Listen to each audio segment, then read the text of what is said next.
Test.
Yeah. Okay. I won't do it this time. We'll just talk to them. That's fine. Content Cat, hello. How are you doing, Content Cat? And hello, Deus and Oh no! Always the poison man. I feel bad. I feel sick. I don't need to get sick right now. I have to work for the next like a million days, and that's not gonna work for me. So if I get sick, it's gonna suck. I actually avoided eating a steak that was a day or two past the sell date, and I said I'm not gonna get a chance of food poisoning because I can't afford to miss time. And yes, I guess the cure did not work. I guess we'll go ahead and throw a cure out there. Thanks. They don't stack as well as I'd like them to, but thank you for curing me, Matthias the Red, and thank you for poisoning me, Fusion, and thank you for the Content Cat, Deus. What's going on, guys? I hope you're well. It is Friday night. It is 9:26 on the East Coast, and it is the 25th of July, 2025. Welcome back to the PROLOKAR Livestream. We're here after working on a day that we shouldn't have, and we're also working tomorrow because I'm stupid and decided that I needed money for my family to pay bills, so I'm working a lot to do that, so we may not have a very long stream tonight, which is unfortunate because if this was a regular Friday night where I could stay up until like 3 or 4 in the morning, yeah, I'd probably be, trying as hard as I can to get this one finished up because we've been talking about Cyberpunk for the last couple streams. It feels like it takes away from Death Stranding, which, you know. Any words you have, Mr. PROLOKAR, for Hulk Hogan? The floor is yours. I'm going to get into that. Don't rush me, Fusion. I'm going to get into that because I have some things that people are going to be not really happy to hear me say, but they need to be said. But before we get into that, I hate to rush Death Stranding 2 because I really like this game and I think it's really fun and we need to get into Cyberpunk. My schedule's been conflicted. Last 2 streams I had to kind of cut things short because of things happening, so that sucks. Daniel really wants to go back upstairs into my daughter's arms. He misses her and I'm holding him hostage because we got to get this game done. But it seems like we are kind of nearing the final bits of the game. We already had the very classic trope of hey, you guy playing game, if there's anything that you might need to do or any last minute things you may need to wrap up, now's the time to do it. So we already had that speech, so that usually means end of the game is happening soon. Will it happen tonight? Most likely not, but I will say definitely in the next like stream or two, I promise. And I hate to rush it, but it's like this game is such a fun game to like deliver packages, traverse the terrain of Antarctica, I guess, Australia maybe, sure, and Mexico and America, and it's nice. It's really, really pretty, and it has a lot of cool stuff in it, and it's Kojima, so it's batshit crazy, and it also just makes me miss him doing things like Metal Gear, because I know that Metal Gear Delta's coming out, and we're honestly not going to buy that day one. I'm going to wait until people play it a bit, and maybe I'll make a decision to play it. I don't feel comfortable playing a remake of a Kojima game for a cash-in, and I know that it looks cool, it looks pretty, but I'm just thinking that it's going to be, you know, some issues with it. So who knows? We can't win them all, right? We can't win them all. But the Metal Gear series is very near and dear to my heart type of game series. I love those games. I would love to see them all remade, but I would also like to see them all remade by Kojima and him get the rights back to it. Maybe make a Metal Gear 6. Maybe make a Metal Gear in 1899. And they make like a Metal Gear out of wagons and wood and sticks and things like that. So yeah, I guess what we should do now is we should go ahead and address the big news that's on everybody's mind, which is the shout-outs for our community in the After Hours Discord and other frequenters of the PROLOKAR livestream. What'd you think I was going to talk about, huh? You think I was going to talk about something maybe big that happened? Someone who's not with us anymore? Maybe. It might be. Who knows? But make sure you guys check out a couple of these people. Make sure you guys check out Brady up here. A lovely guy. Love this dude. I give him a lot of shit. We all do. But I like Brady a lot. He's a good dude. He really is. Keep on keeping on, my friend. Oh, Astro. Oh, I love Astro. Hey, not a problem, Brady. You know me. You know I got you, boo. We all love Brady. We all love Brady. Brady can do no wrong. Well, maybe some wrong, but never enough wrong. Some people can do wrong, and it's like, that's it. I never want to see you again. Other people do wrong, and it's like, that's fine. No, it's like, you know, you spilled a drink on my rug. It's not a big deal. I'm not going to end a friendship over a spilled drink on a rug. I'm not going to end a friendship over, I don't know, rubbing lotion on my cat. That's like random shit. I don't know. Rubbing lotion on my cat we not have to be talking again. Make sure you guys check out Matthias the Red as well. Are you streaming again? I really hope you are. How's the wife and all that? Good. Does some stuff here. Loves horror stuff. He's a big fan of slashers and shit. Cool dude. He also looks kind of like me if he didn't eat so much cake. Because, I mean, I didn't eat so much cake. Because he's kind of like a bald, big beard dude that isn't as fat as me. I'm going to say that now. I'm fat as fuck. I'm 230 now. I'm getting down. Weight's coming down. Diet's doing well. Want to, indeed. What if I drop ice cream and cake all over your carpet and then stain it? Well, I don't know.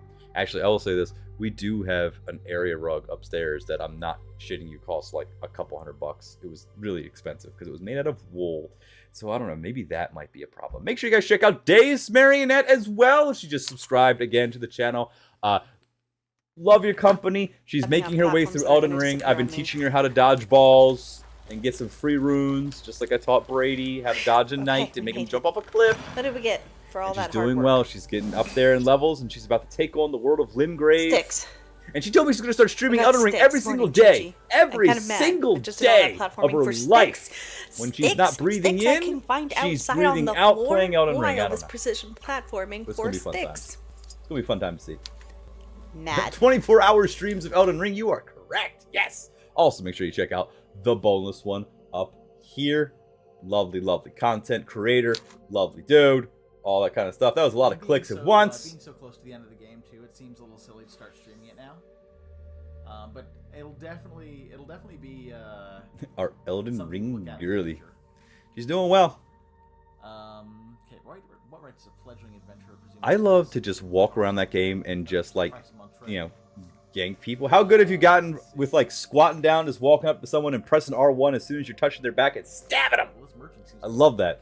And you can also do that in combat if you get behind your enemy and just press R1 and repose. Stab him. It's a fun time. Make sure you check me out every Monday, Wednesday, and Friday night at 9:30 on the East Coast, because we got some things to talk about, and we also have to get back to this game, and we are on limited time tonight, so make sure you check me out, and I hope it don't break my brain. Fuck Twitter. Perfect clip. I still stand by it. Fuck Twitter. Best clip. One of my favorite clips of myself ever. All right, let's go ahead and turn off the TV, because that is a very true statement. Can't get any more real than that, folks. Yeah. Fuck Twitter. I still use it. Alrighty, so tonight, get the fuck out of here, TV. Okay, so now's the time where we're gonna lose friends. Now's the time where we're gonna lose people that may not agree with me, and I don't care, because I guess it's just we're raised differently, or maybe there's just some things that happen that people just want to kind of grab onto and say, or maybe it's the popular thing to say, or people are afraid to say these things. But I'm just gonna say it now. Hulk Hogan died, and it actually is sad. And if you think that it's like not sad, and you're one of the people that are like kind of being like fuck that guy and piss on his grave and shit like that, you are the problem in this world. I'm just gonna say that now. People say really shitty things. They really do. Don't pretend like you didn't say anything shitty in your whole fucking life. And yeah, he said some really shitty things. He also did a lot of really shitty things. And would I hang out with this guy based on these things? Probably not. Probably not. But the people that are denying the impact that he had on pop culture and pro wrestling is fucking terrible. It really is. And I'm not going to be one of these people that jumps on the bandwagon of being like, well, fuck that guy. Well, fuck that guy. No, I don't care. It's always sad when someone dies. Unless you're like the most irredeemable piece of shit, which Hulk Hogan was not. He was a pretty not great guy behind the scenes. He was probably not the guy that you would want to come and hang out with your family. Probably not the kind of guy that you want to hang around, you know, people that he had a lot of mean things to say about. Sure. But are we going to like just go ahead and say that someone can't have, you know, second, third, fourth chance that we can't like forgive someone. We're not going to forget these things, no. But in my house, we try to forgive and we try to forget something. Never forget. We try to forgive. We don't forget. But in this case, it's just really kind of sad because it's not even if you want to weigh in on like if he's a good or bad person. That's a conversation that, you know, can be had. But all I can say is as a guy who's like 42, some of my earliest memories are of watching Hulk Hogan in the ring. Watching Hulk Hogan fight Ultimate Warrior is one of my earliest memories of watching anything on TV. It's why I became a wrestling fan. When he turned to NWO, when he did all of his crazy, stupid shit. And yes, he was responsible for breaking up Jesse Ventura's union, which probably could have, you know, helped a lot of wrestlers. He was responsible for holding a lot of talent down. He was very much a fucking lying asshole. And yeah, said a lot of racist shit. But am I going to sit here and say that I didn't enjoy him when he was, you know, here and alive in the NWO, when he was having the Mega Powers feud, when he was in the Mega... Who's mad? Who's mad? Jason, we're talking about your favorite person, Hulk Hogan. And yeah, am I going to deny all of that? No. To this day, people still go Wolfpack and NWO that are wrestling fans. To this day, people still, you know, go like brother, and all that kind of shit. So you really can't get away from that shit. He defined wrestling and he defined the 80s. And yeah, it's right after Ozzy Osbourne died. So everyone that I knew growing up that I liked, they're dying. So it sucks. But, you know, final thing I'll say about Hogan is this. Look, you can hate all the things that Terry Bollea did. That's fine. It's valid. It's totally valid. And I'm not telling you that you can't feel that way. But one thing that I will not sit around here for is, dude, when people die, it's like, come on, man. It's like, dude's dead. Dude's dead, and he actually had a huge impact, and it meant a lot to a lot of people. And you can't deny what he said and did, sure. But you also can't deny that it's fucking Hulk Hogan. And it kind of sucks that he's dead. And I met him once when I was a kid at an autograph signing thing. So that was like a nice memory when I was like 7. So, Hulk Hogan, he's gone. Another chapter closes where we do not have this anymore, and it's kind of sad. Because who's left from the golden era of wrestling? Really, who? And maybe Fusion and Jason can help me out, and Brady can help me out. Who's left? You got McMahon, and you got Flair, and you got Sting, and you got Luger. You got Arn Anderson. Hacksaw Jim Duggan. Hulk Hogan, the character, did good for wrestling business and pop culture. The human being that played the character is a piece of shit. He is a piece of shit. Terry Bollea was a piece of shit. He did a lot of bad things. Remember when he told his daughter to shake her ass more, and like he was trying to get his son to lie about some shit? It's whatever it is, you know. But anyway, no, like who's left from the golden era? Who really is who's left from the golden era? Like Perfect's gone, Macho's gone. Jeff Jarrett was the new generation, though. Nash is still new generation. Nash is still around, yes, but Nash is still new generation. Undertaker is new generation. Undertaker's not golden era. Honky Tonk is still alive, yes. Isn't Greg the Hammer Valentine still alive? Sergeant Slaughter still alive? Yes, Sergeant Slaughter is still alive. Undertaker was wrestling in the 80s, yes, but the Undertaker character came in 1990, 91. That's when New Era started. Golden Era is right when like WrestleMania started. Like WrestleMania 1 up until WrestleMania, I think it's like WrestleMania 1 to like WrestleMania 8 or 9 is when that like golden era was. I can include Undertaker in there. That's not a problem. So you can also include the Rockers, Shawn Michael and Marty Jannetty. But I'm just saying, like, when it comes to like the big stars, Macho's gone, Honky Tonk's gone. Well, not Honky Tonk's never huge. Well, Honky Tonk is like the longest running intercontinental champion. But who else? Like, who else is still left from that era? And that's the thing. The 3 biggest ones from that time are Hogan, Flair, and McMahon. They are the 3 that really did. Like, McMahon was the promoter that made everything happen. Hogan was the biggest star, and Flair was the best worker. Those were the 3 that represented. Like, that's like the 3 that are on the Mount Rushmore of like what made pro wrestling. And yeah, man, like, did anyone have it pegged that Hogan would die before Flair and McMahon? with all the roids McMahon took and all the blow and alcohol and bad life decisions that Flair made, I really thought that Hogan was going to outlive all of them, but he did not. So it's kind of weird. It's kind of weird. Jimmy Hart's still. Brutus Beefcake's still alive. Yes, Bruce Beefcake's still alive. Mean Gene is dead. Jason McMean. Mean Gene is dead. I hate to break it to you. Mean Gene is dead. Mr. T is still alive. Yes. Bob Backlund. He's dead, isn't he? Isn't Bob Backlund dead? Isn't Bob Backlund dead? Bret Hart is. See, that's the thing though. Bret Hart is okay. The guys in the new generation were wrestling in the golden era. But the guys in the golden era were wrestling in like the AWA and the 70s and all that kind of stuff. They were from that generation and it made the new one with the golden era. The golden era peaked WWF back in the day. They had like the Rockers, like sure, but like Bret Hart really didn't start becoming Bret Hart as we know him until like the 90s. I associate Bret Hart, Undertaker, Shawn Michaels, Kevin Nash, Razor Ramon. I associate all those guys with peak new era 1990s WWF.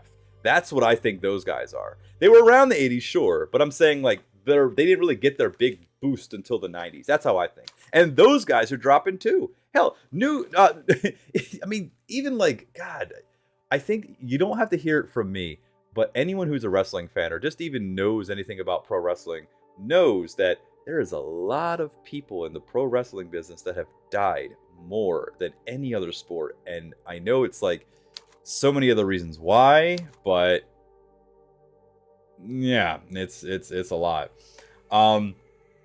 Ultimate Warrior, I forgot about Ultimate Warrior. Hey, Ultimate Warrior gave his own eulogy, and that was really creepy shit. Also, fun fact, my uncle was in a garage band with Terry Bollea when they were teens, and my dad played Little League Baseball with Bruce, aka Ed. Really? Oh, that's not... Well, Jason, I know that you have like some ties to pro wrestling, so that's really fucking cool.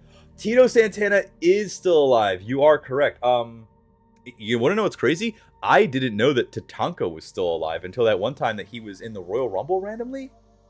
Like, that was weird. I thought Tatanka died. I really did.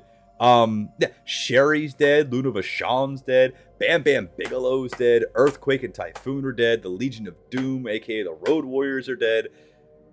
It's just like there's so many of them that are dead. And dude, those guys like gave up a lot just to be who they were. And yeah, some of them became really irredeemable pieces of shit. Hogan's not alone in that, okay? Flair is not the greatest person ever. I mean, Dark Side of the Ring is a series that exists because of how many awful things exist in pro wrestling. So it's like, you know, that's how it is. Ricky Steamboat and Rikishi's still alive. Yes, Ricky Steamboat's still alive. But that's the thing, like, it's just there's so many of them that have gone from the golden era.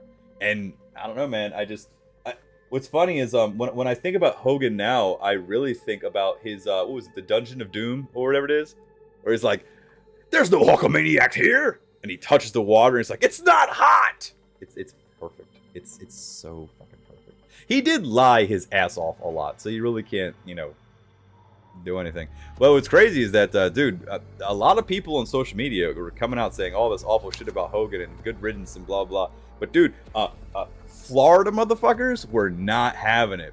People in Florida were like, "Nah, man, I'm black and I love Hulk Hogan. I'm going to his store right now and buying like 1,000 shirts, and all my homies love Hogan and shit like that." He didn't say anything wrong, so it's like there are varying opinions. I'm still in the belief that, like, look, if someone did do something really good for your life, but they're a really bad piece of shit behind the scenes, okay, that's between them and Jesus, and also the people that they offended. But the character is great. I love the character of Hulk Hogan. Skin like a hot dog, hair like a blonde Chinese man. He hulks up, and then you cannot hurt him. That's basically how it was. I don't know. But yes, I guess rest in peace to Hogan. You will be missed, at least by me and some other people.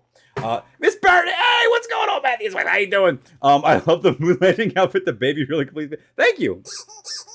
Hope you're fans of Death Stranding, or as I like to call it, Man Standing. That's basically what this is.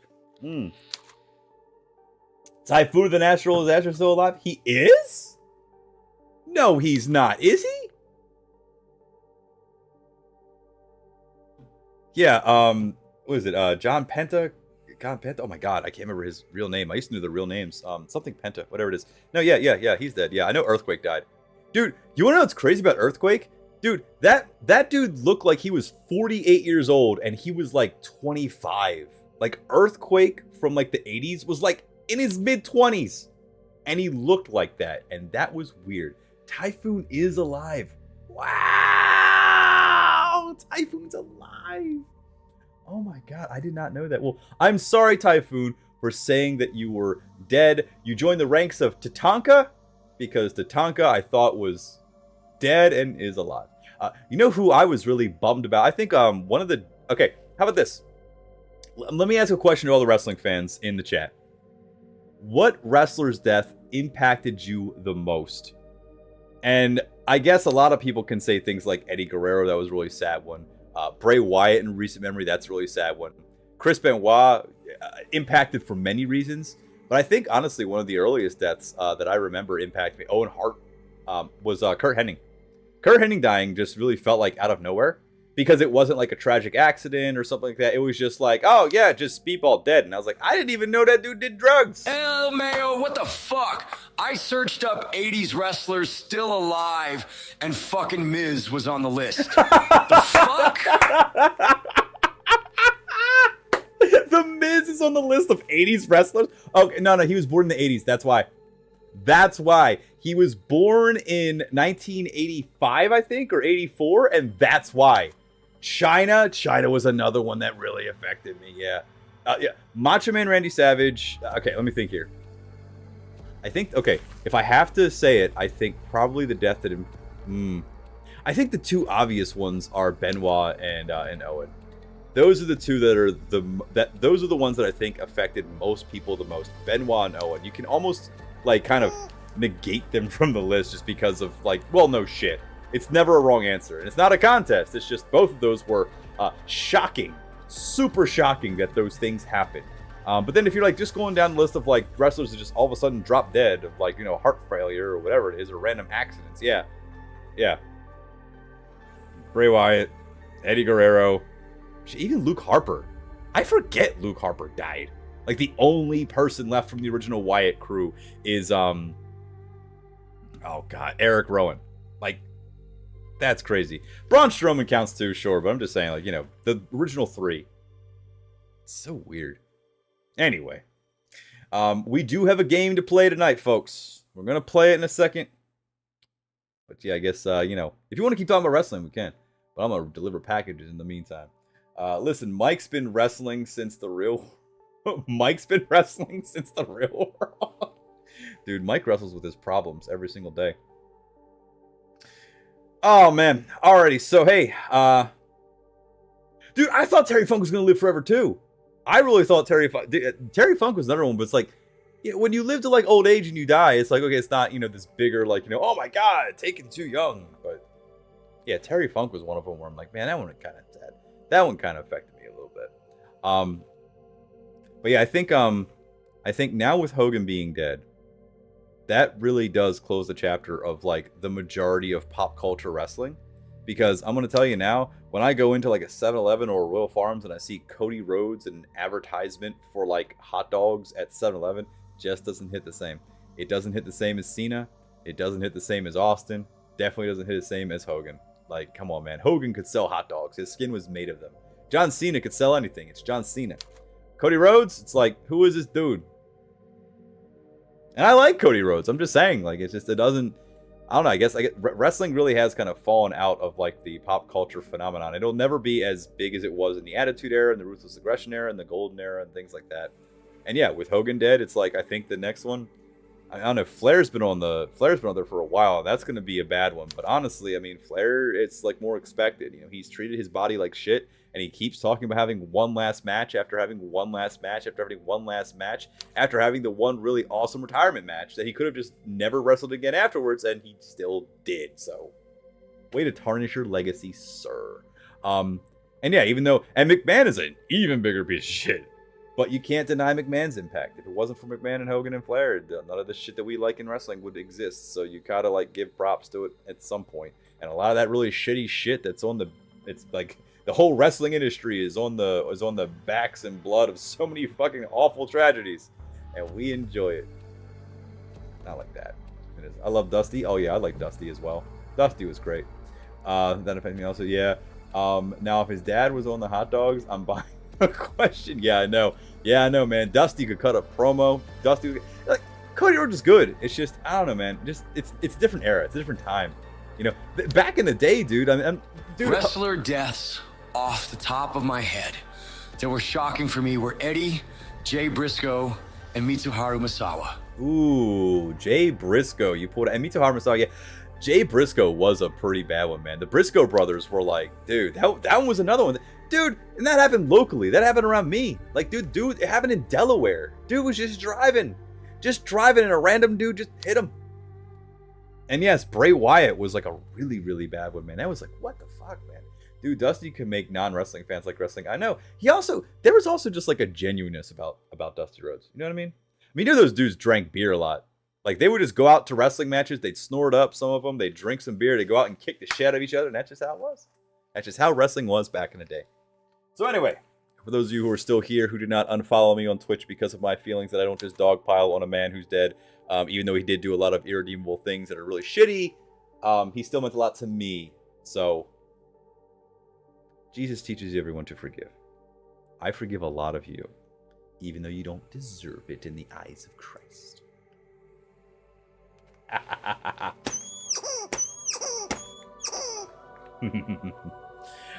Oh man, Jason, it's good to see you around. Have you been playing Death Stranding? Are you interested in Death Stranding? Because we are like more than halfway through the game, and we're gonna get into it. And yes, next we're gonna be playing Cyberpunk and some DS3, so it's gonna be some fun times after this.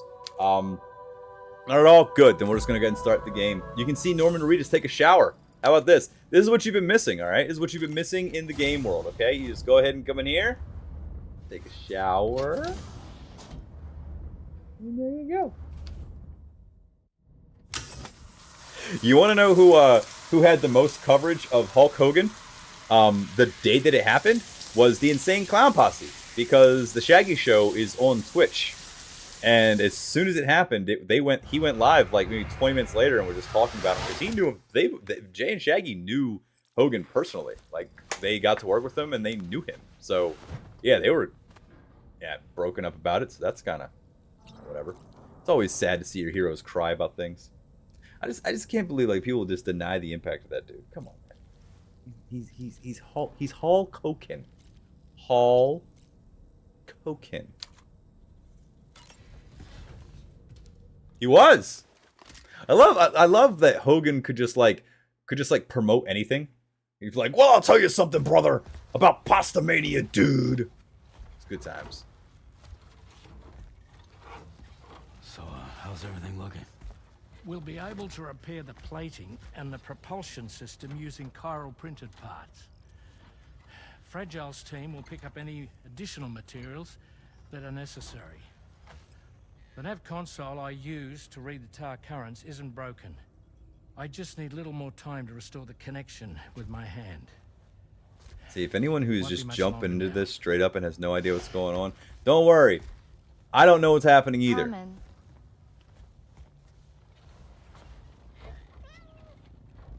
Here's your Visit me in my room. Here's your Tarkat. Thank you.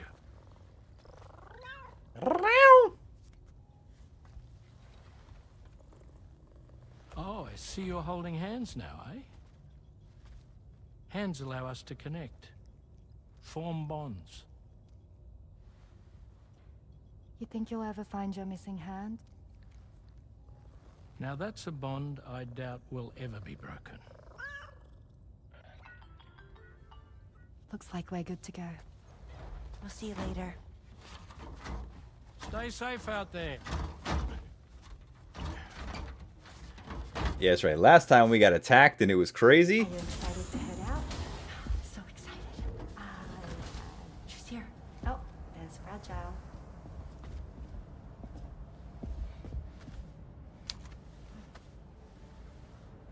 Here's some dolls. Okay. Let's get going. Girls are weird. Girls have weird relationships with each other. They're weird. I mean, like, we can, like, do stuff like this, I guess, with like, dudes. But, I mean, I'm just saying, like, girls are weird. Let's all just hang out and act like we're super close. And, you know, at a moment's notice, they're going to start scratching each other's eyes out because they didn't comment each other on their dress or some shit. Girls are weird. We'll be fine. Girls don't watch this chat. Remember, you're talking They don't. to the former head of Fragile Express. See, girls are weird.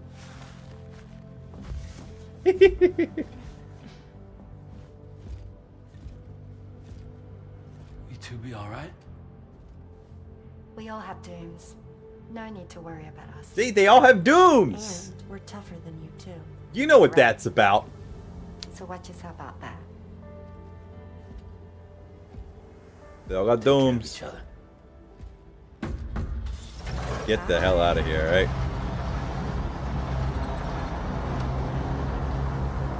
Don't hit any hard bumps because you know you're gonna fall off the damn railing. Dude, last time I jumped over the railing to my death. Sam, It was great.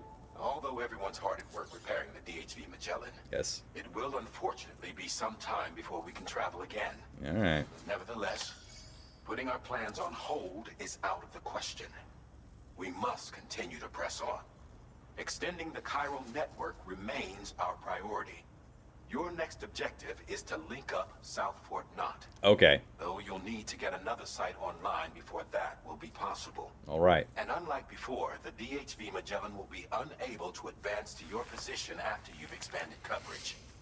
During this period, you'll need to operate without our support. That's fine. Fragile, Rainy, and Tomorrow are gone procuring materials for repairs. Okay. And Tarman has his hands full tending to the ship. He'd also like to improve the ship's arsenal as a precautionary measure. And bringing South Fort Knot into the chiral network will be necessary to do that. I say this to reassure you that the whole team is committed to getting the ship back up and running, and that we mean to join you as soon as we can. Okay. It's just going to take us a little while, that's all. All For right. now, head to the Phantom Smith shelter and put him on the grid. The associated main order can be accessed via this delivery terminal.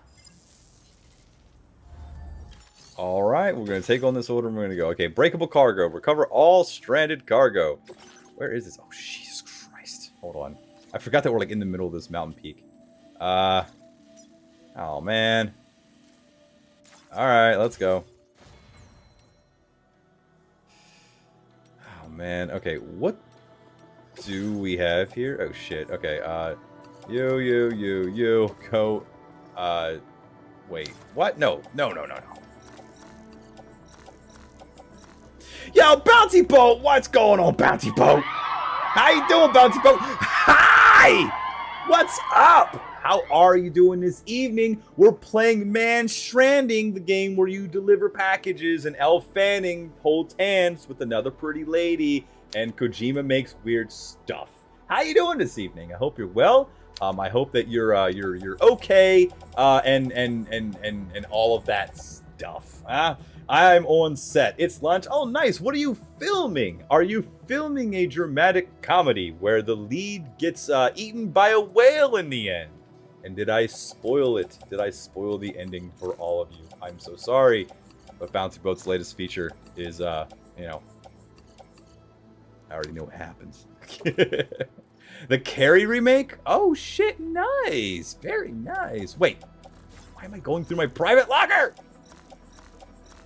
Wait, they're remaking Carrie again? I thought they already remade Carrie. Didn't they? We'll go to spoiler. Look, in the end, Carrie bleeds. We're doing prom. Ooh, prom is a good time. Who all has been to prom? I was at prom. I ate a lot of Caesar salad and danced with a lady. And then afterwards, I jumped in a bouncy castle. I'm not kidding. That was my senior prom. It was fun. It was really fun. Grenade launcher, shotgun. This needs to go away. I'm getting rid of all of this. I don't care if there's BTs. I don't care. I don't care. I don't care.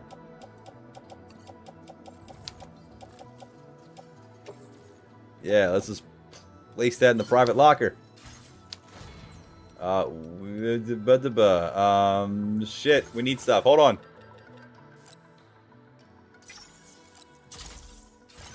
Okay. Alright, we're good. Alright, Man Stranding. Man Stranding Part 2, let's go. Went to prom, got sick, fucking shrimp. I would not eat shrimp at a school prom. Hell no. At my real prom, I did not have a prom date. That's okay to go stag. Look, the person I went with wasn't even my girlfriend. Wasn't even a girl that I was having relations with. She was a friend because I would have a much more fun time making my ex-girlfriend jealous. And that was the plan, and it worked. So, you know, but then again, I don't care about any of these bitches anymore. And I say bitches in the most respectful way possible. This bitch. I'm just saying. It happens. It happens, okay? Dude, my prom was actually fun. We went in a limo. It was me and 2 of my close friends, and we all had our dates, and we got a huge-ass limo. We rolled up in style, and it was great. And it was probably the richest I'll ever feel in my entire life, because you spend your family fortune at prom, so that you'll have pictures and memories. You can upload it to the gram to remember the good times, because that's as good as it gets. That is peak. That is peak. Lokar has a friend. I don't believe it. You're my friend. Well, you don't believe in yourself? Come on, man. Believe in yourself a little bit. You know, if you don't believe in yourself, who's gonna believe in you? Who will believe in you if you don't believe in yourself? You gotta ask yourselves the big questions. And Brady, if you had a bad day, sir, you can talk about it in the chat. I say there's no trauma dumping, but you're special. You have the VIP tag. You can trauma dump all you want. If you want to talk about how it feels bad that Hogan's dead, I will sit here and talk to you. It's fine. We can talk. We can totally talk.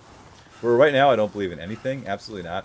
Dude, that's kind of a hard one too. But then again, you know, you are younger than me. I'll tell you this. I was raised Catholic. And I was raised to believe in the Jesus. Okay? I think that's a lot of people have that story. They were born to a Catholic or Christian family, believe in Jesus and all that kind of stuff, and yada yada.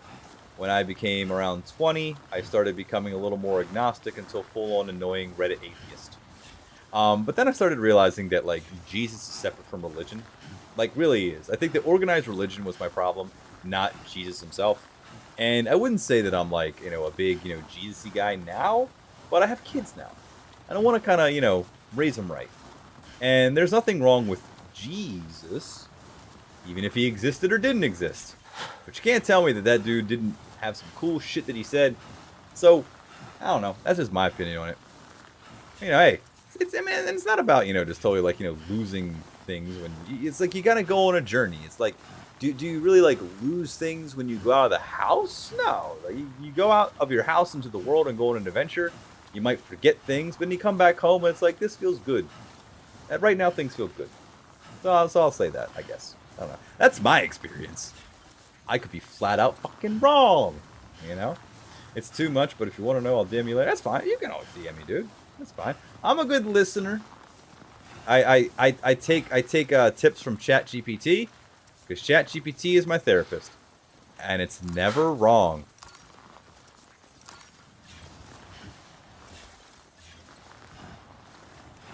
This is going to be a trek. I'm actually kind of shocked and amazed at all of you. I think, like, the biggest accomplishment, I really feel like the biggest accomplishment, you all need a big round of applause. Anyone who comes into this stream and sits and watch me do this and say, peak gameplay, and you still around, and you sub to the channel, and you follow and you cheer and all that shit, wow. Kudos to you. Because if I saw any of you playing this and I wasn't into it, I'd be like, man, that dude fell off. He is boring as fuck. He is boring as fuck.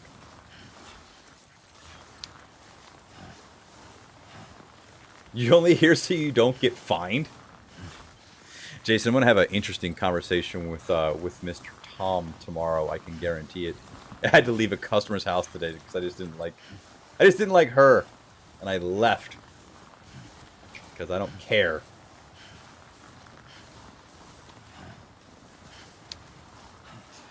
Ah.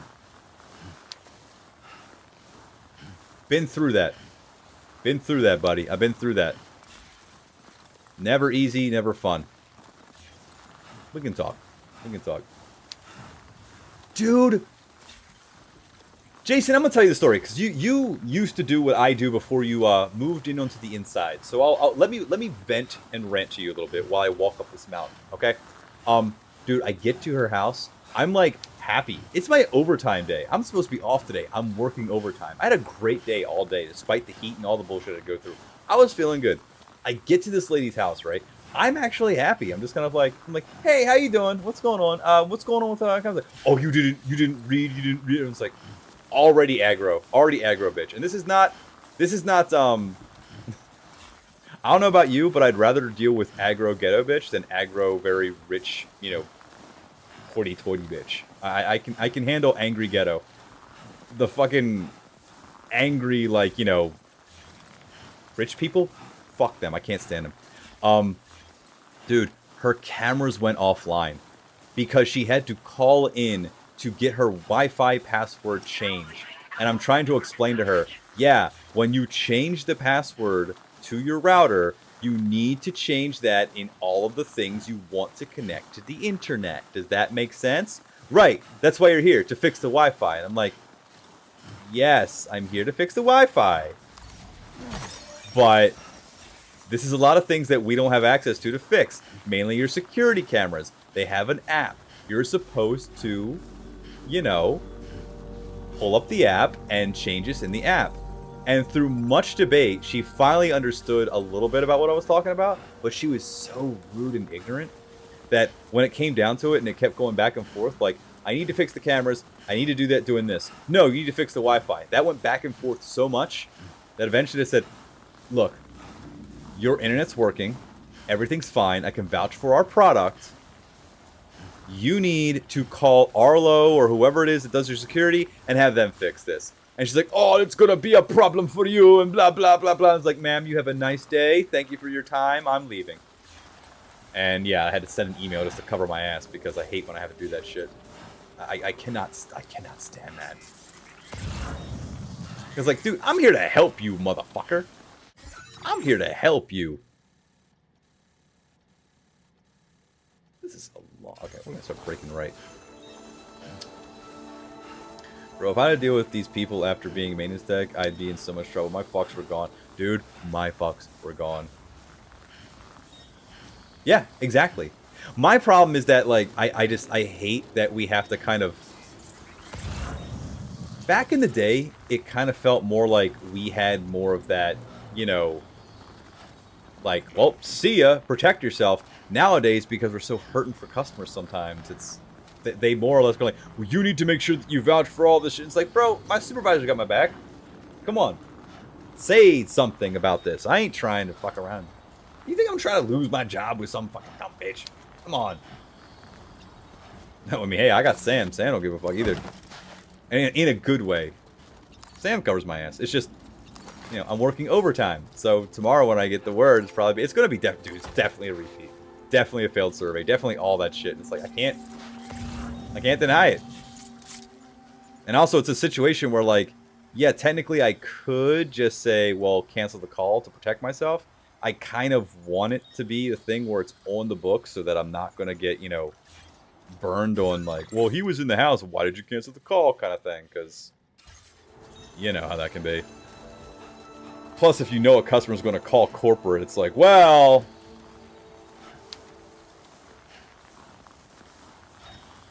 Oh, yeah, I should be good.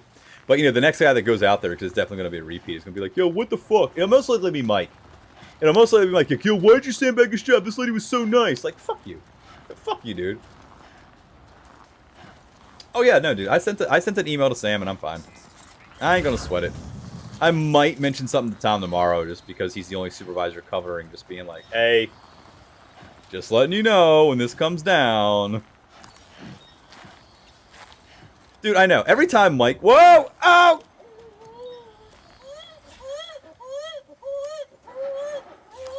Every time Mike gets one of my calls, he assumes the worst and completely forgets that we have to do the same shit for him whenever he fucks up, which is often.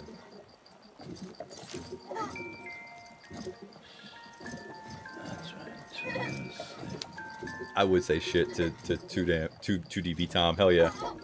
Who loves Sam? Who the fuck? Sam is my direct supervisor at the job. He's a cool dude. He is. He's got my back, and he actually does his job. And he's more of like a realistic guy instead of one of these like,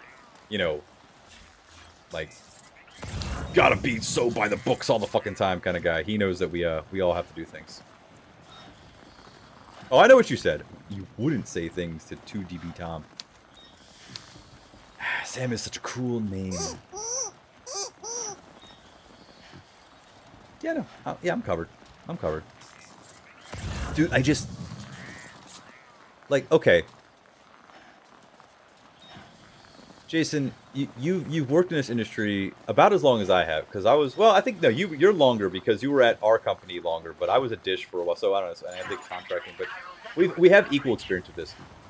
Do you ever find it where it's like, you're explaining how technology works to people, and there are times where it's like, okay, we know because we know. We have training and we know how this stuff works, so I understand if I'm talking about really intricate shit, they're not going to get it. But are you ever, like, just dumbfounded by the fact that, like, some people just don't understand the basics of, like, hey, what is your Wi-Fi password? What even is Wi-Fi? What even is the thing that gives you the internet on your Daily Mail and your cable news? Like, I still can't believe that, like, some people don't get... Dude, it went back and forth. Like, you're here to fix my cameras. You don't have Xfinity cameras. Right, I have Arlo cameras. Exactly. It's not our product. Okay, but they told you would fix it. I don't care what they told you. Like, that's not what we're here to do. Your Wi-Fi works. You need to call them and fix it.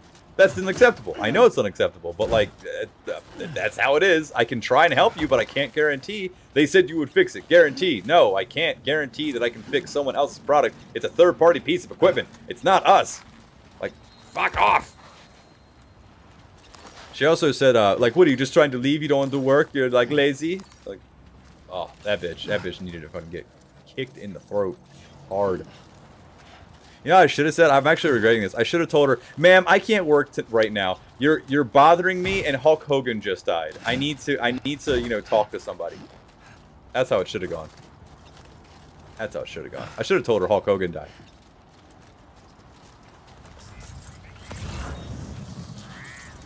I believe it.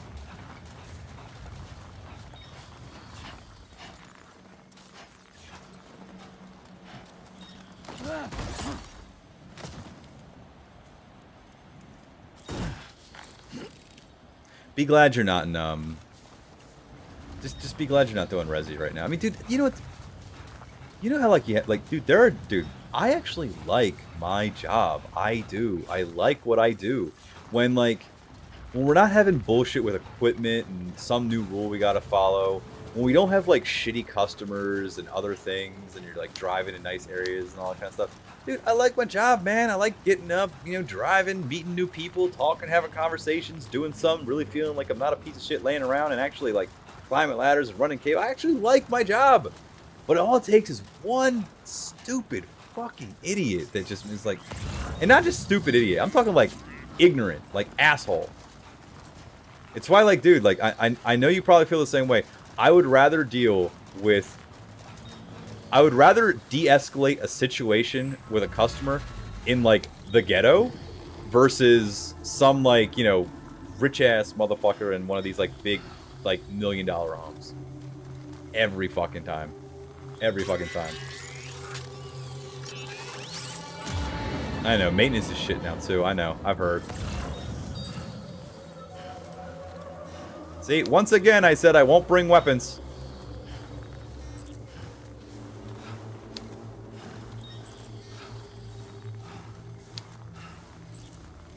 Dude, I know, because it was always the same thing. It was like, well, I didn't pay my bill, and they told me this, and blah, blah. And it's always like, you know, just, they didn't understand, and you're there to explain it, and if you do it well, and you do a good job, and you're real with them, they're like, oh, yeah, no, we're cool, because it's all good. Plus, also, it helps them from Baltimore City, so I get it, you know what I mean? People get fucked over. But, like, these, like, you know, people up in, you know the areas. Like, they look at you like you are, like, literally a fucking slave. Like, they treat you like shit. Like, bitch, I'm here working for my fucking family. Like, you kiss a fucking ass.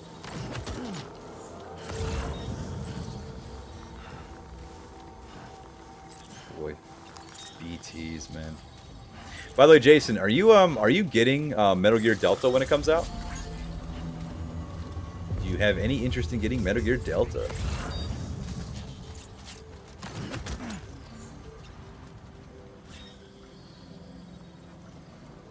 P.S. Thank you for letting me rant about my job, because that shit was bullshit. And I swear to God, dude, I'm going to text you. If Mike gets that job and calls me, I'm going to text you and be like, dude, I told you so. Like, I straight up told you so. Why did you, like, why'd you be like, fuck off. Just fuck off. God damn it.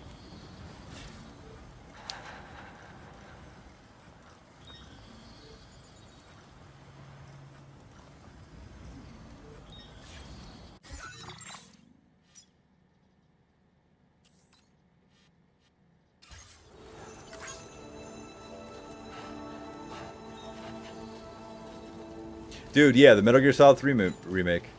I'm not going to get it. I'm going to wait. There's other games I need to play, and I'm going to wait. I mean, I still got to get back to Dark Souls 3. I still want to play some Night Rain every now and then. That's the spirit. You've recovered everything then. Great. Shit. Let's get it delivered. Where are we delivering this to? Oh, you son of a bitch. No. Oh my God, that's where I gotta go? Hey, Kill Your Monkey, thank you with the raid. What's going on, buddy? We should give you a nice, happy, lovely little shout out on the PROLOKAR live stream. What's going on, Raiders?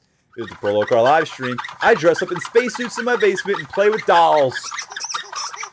While we play Stranding 2, we're like in chapter 9, so if you're interested in this game, spoilers. Kill Your Monkey, what's going on, man? How are you doing? Make sure you guys check out Kill Your Monkey. Where are you? There he is. There he is. Dread! Hi, Dread. How are you doing? How art thou? We're doing well. We're doing well. Oh, Yes. it worked. Make sure you check out Kill Your worked. Monkey. If you like my PFP, you if you beauties. like my logo, if you like that nice hoodie I have in my merch store, this is the man that designed it. With my ideas, but he designed it. He did all the work. I just said, It's funny that hey, they stretch them. make the thing, and he did it. This is a good dude. Check him out. I am on the wall. Nice. I like being on the wall. Oh. I'm very tired for some reason. Dread, are you okay? Are you all right?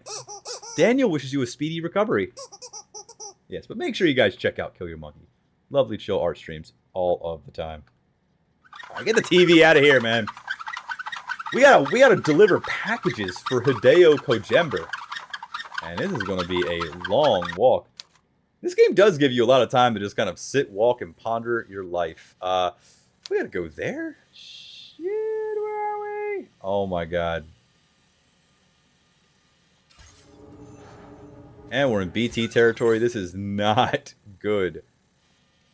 Alright, it's not that far. I guess... Ugh. Alright, we'll go here. Here. Here. Alright, let's go. This is gonna be really fun. Except when I'm ranting about Cool World. Aww, did you not like Cool World? Did you not like Brad Pitt trying to get it on with an animated lady? I did. Oh boy. This is gonna be bad. How's my footwear? Shit. Fuck. Where is it? Okay, hold on.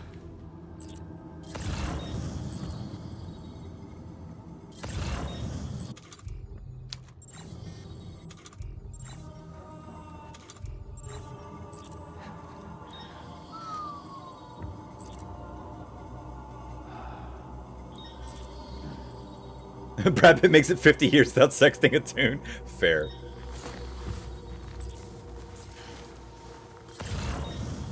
Oh man, come on. I literally just dropped off all of my guns just so that I don't have to... Come on. Game, please don't do this to me. This is such a long trek. I'm gonna have to just run for it.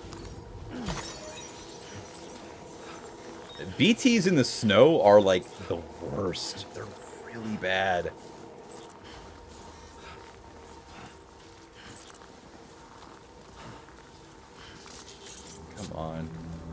Am I out of the area? Oh, thank God. Run, Norman Reedus. Your fetus depends on it. See, you see ghosts pee on them. Just like that, Sam. Thank you, doll man. Thank you. See, I got somebody got my bag. Somebody's got my back.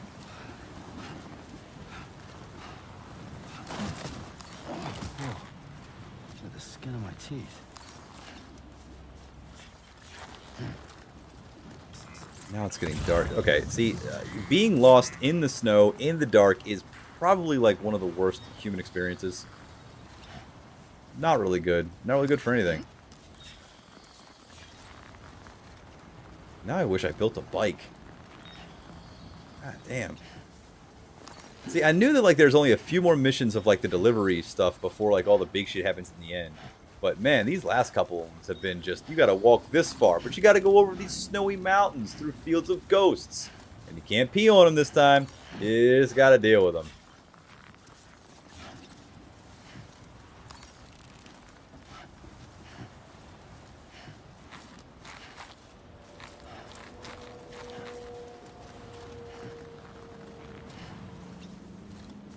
Did anyone else see that Eminem is in the... Oh, come on, Ari! What the fuck? I was just talking about M&M's!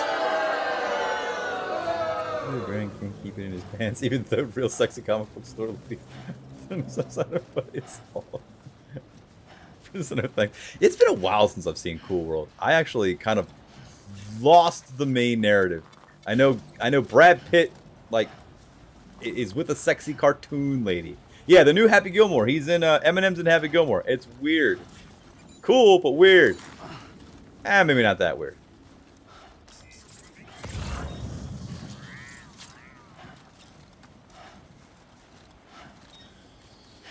Hold on.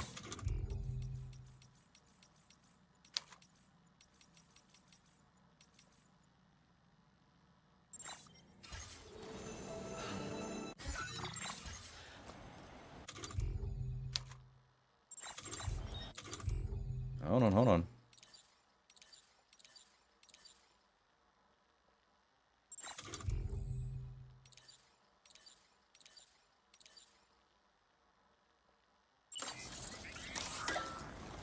Alright, we got an auto deck light. It doesn't really do much. It's actually not worth it at all.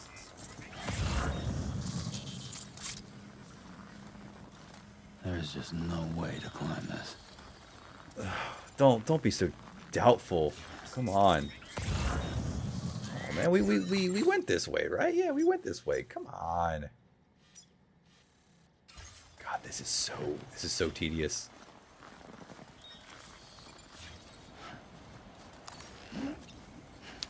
It's like, I love Death Stranding, I love all the stuff, but it's moments like this when I'm playing in chat that I'm like, man, I need to start Cyberpunk like yesterday. I really do. My internet was down, so I popped in the DVD last night. I forgot how horny the plot was and had so many questions about the power splooge in the cartoon world. Oh my god. I don't know, man. Is Cool World as horny as Ralph Bakshi shit? Because he made Felix the Cat. And Spicy City. Speaking of Cyberpunk, he made Spicy City. Nobody talks about Spicy City. Whoa, Jason! No, you can't say that in the chat. You can't say CP is so good. You can't say that. Frizz the Cat, not Felix the Cat. Dude, everybody, like Dread and Fusion and it's Steve. Everybody else that has played has told me you've got to play Cyberpunk. I'm like, I know. I've got the shit to play it now. I know it's completely different. Yeah, Fritz the Cat.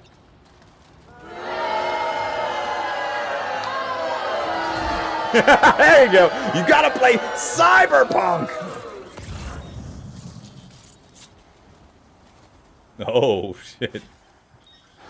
Horny as Paramount would let him make it. You have both Risk Cast movies? Nice. What about oh, what was the other one he made with the it was like the Italians versus the like the black gangs in the 70s. What the hell was that called? I know what it was called. Oh my god, I'm drawing a blank here.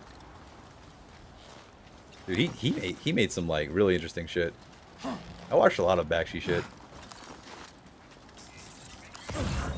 But no, man, I don't hear anybody talk about Spicy City. I was looking up like other because I'm like getting ready to play Cyberpunk. It's like I've been watching Edge Runners. I'm like, okay, let's watch Edge Runners. And Edge Runners has been pretty good for like the couple episodes I've seen so far. Thank you for the Discord check-in. But yeah, like, oh, Cargo, all right? Sure you've not been mistreating it? Man, shut the fuck up.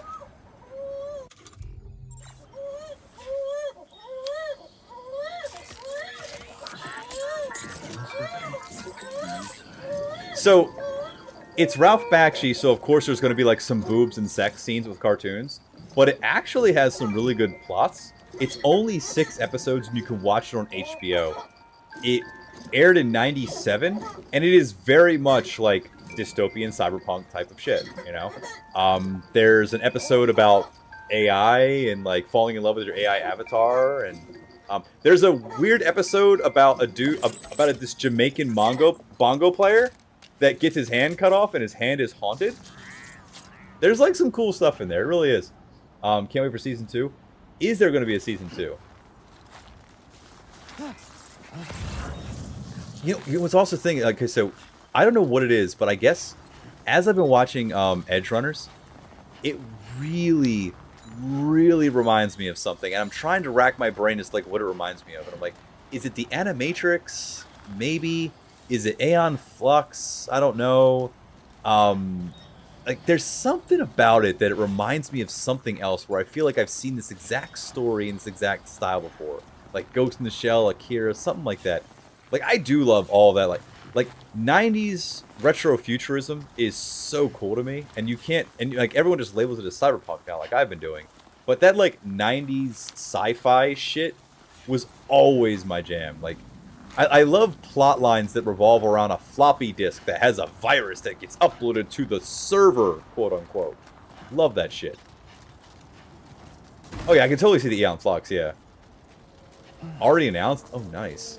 I mean, it's doing a good job. It's also, I know the voice of the one dude. Like, I'm big on, like, seeing recurring voice actors and shit. This thing, like, Dredd was telling me, yeah, man, if you start watching Cyberpunk, if you start watching Edge Runners, it's gonna make you want to play Cyberpunk more, and he's correct. It does. It makes you want to play Cyberpunk even more.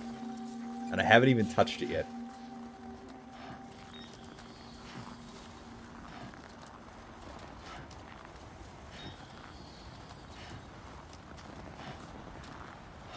And I'm still like debating as to what I want to. I change my mind every single day as to what as to like if I want to play male or female or what life path. What the fuck, Ari? What the fuck, man? Stop!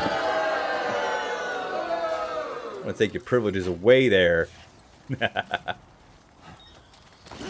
Oh Jesus! Oh Jesus! Ari, are you watching Edge Runners? Do you watch anime? I bet you do. I actually started playing CP around the same time Edge Runners came out. A lot of people did, actually. Dude, when I built the PC last year, that was the first thing I bought. And I haven't played it yet. So we're talking about games that are in the queue. That game has been in the queue, shit. Oh my god, where the hell am I? Alright, look. Okay, we made it to B. Oh, fuck it. Let's go to C.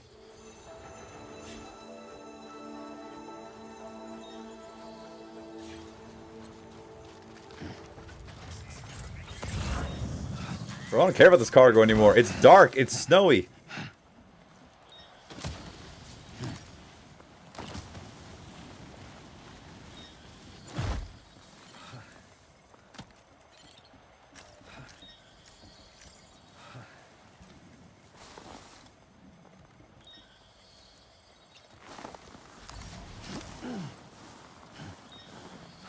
Sandalweed, nice. Never watched it? Oh, come on, Ari. It's good. Ari, I mean, you're basically a living, you know, cyberpunk person. Because you are literally in VR all the time. You got all. You'd like it. I hear. I know that you'd love it.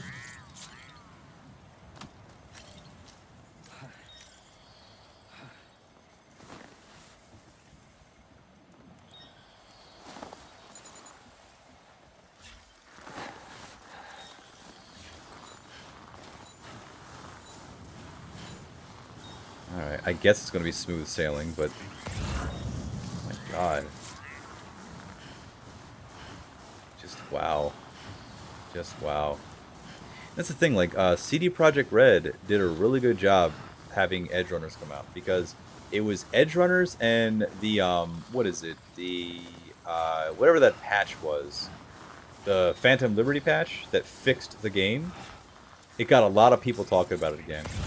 Dude, I watched a YouTube video recently about like what they did to fix it. I forgot how horrible that game was when it first got ported to PS4 back in the day, and how like they issued refunds and how it's like it was like only like $10 at Walmart with like old copies. It was bad times for that game.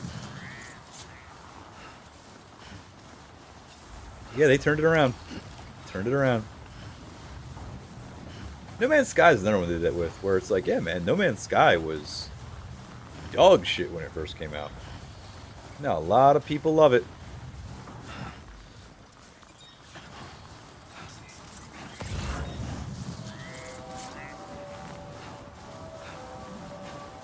What's fucked is that that's not where we have to end. I'm taking this car over here. I don't care. I am never leaving without a car ever again. Fuck this. My dude is like tired, he's cold, he hates life. Not a good time. Alright, get in the car, Sam. Come on. Come on, Norman Reedus. And your amazing fetus.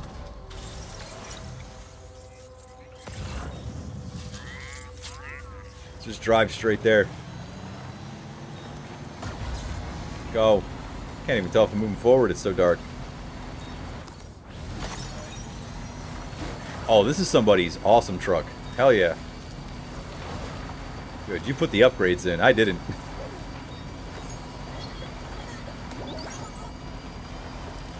Thank you.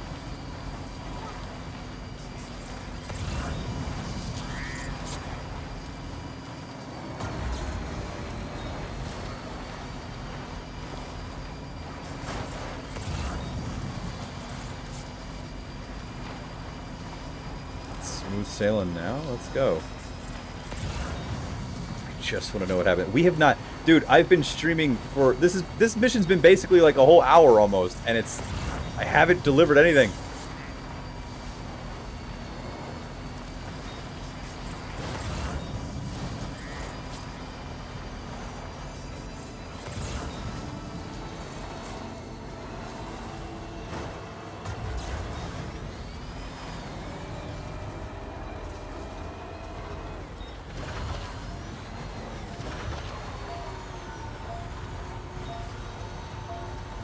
Gosh.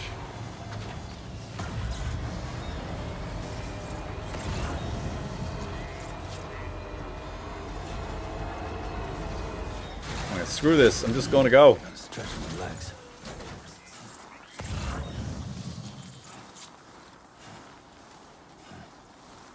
You've been walking for a very, very, very long time, Sam Bridges Porter.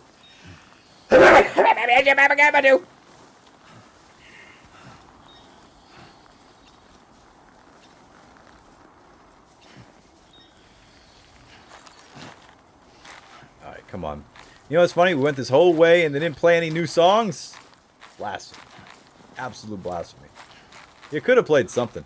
Wouldn't it have been great if, like, in the middle of this, they just start playing that one new Kanye song that nobody wants to talk about that's problematic? That would have been a really weird choice to buy Kojima.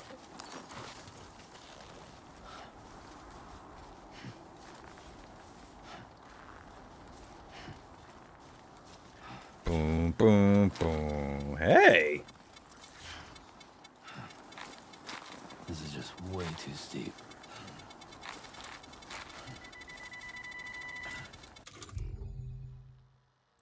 That beeping means I'm probably gonna die, right?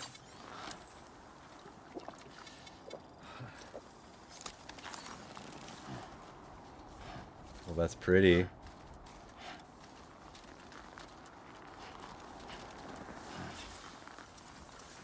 I'm just gonna jump into this fucking goal.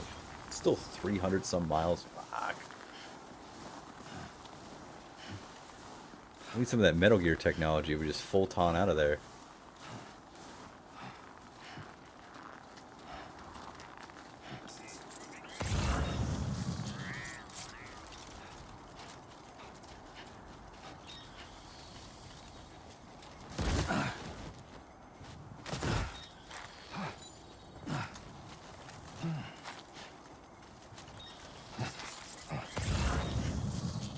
Get down there, get down there, get down there.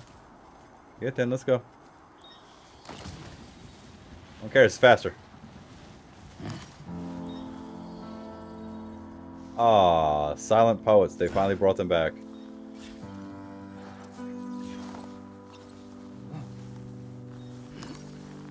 Hope is the thing with feathers that perches in the soul and sings the tune without the words and never stops at all. Maybe it's another. Maybe this wasn't a good idea.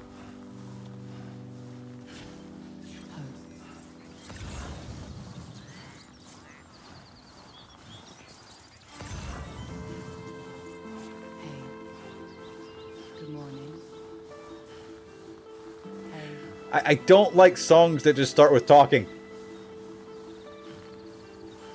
Like, preachy talking instead of lyrics is not good. They had an awesome song too last time. Come on. Come on, Silent Poets.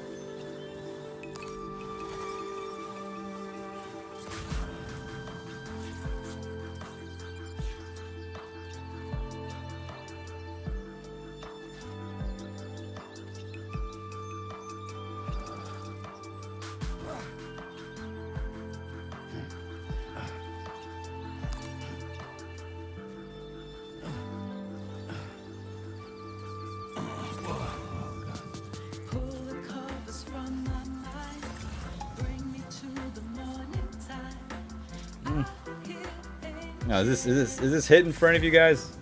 Does this slap? Is it slapping?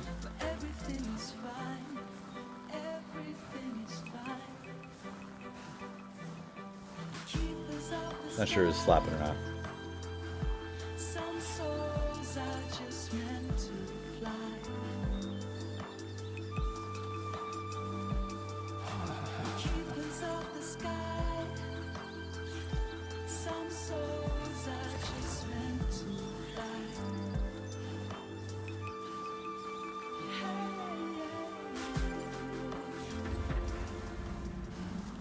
Yeah, I wasn't digging that one. I was happy to see Silent Poets pop back up because they had that awesome. Yeah, see, thank you, Ari.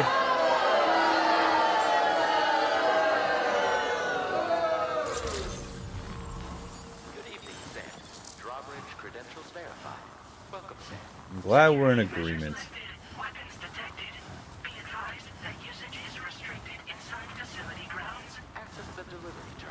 Yo, what is going on there, Steven? How you doing, buddy? Did you build your PC yet? Gotta hold you accountable. You can build your PC. Alright, hold on. Deliver report. I don't care. It's damaged to shit and I don't care. That was like an hour-long mission. An hour long of trudging through the damn snow.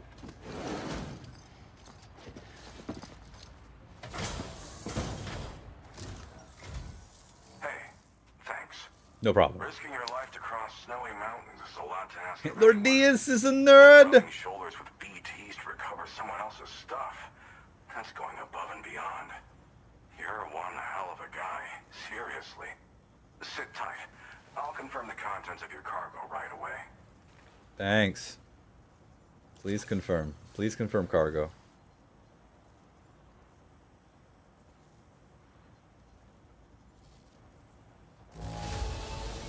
You better like it. Cargo is in pretty lousy condition. Fuck you. But that's to be expected given the circumstances. That's right. I don't care. Fuck your cargo. You know what? I peed on it. How about that? I took a shit in the box before I gave it to you. Incredible skill, and I really can't thank you enough. Yeah, you're welcome. I'd like you to put this shelter on the chiral network. Okay, cool. Let's just get this done. Come on, man. Put it on the fucking chiral network, for fuck's sake. Now, hold on. The hell's texting me?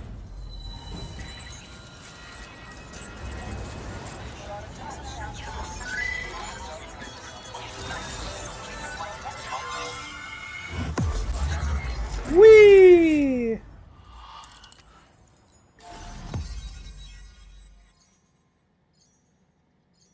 Good. We have the Phantom Smith. Nice.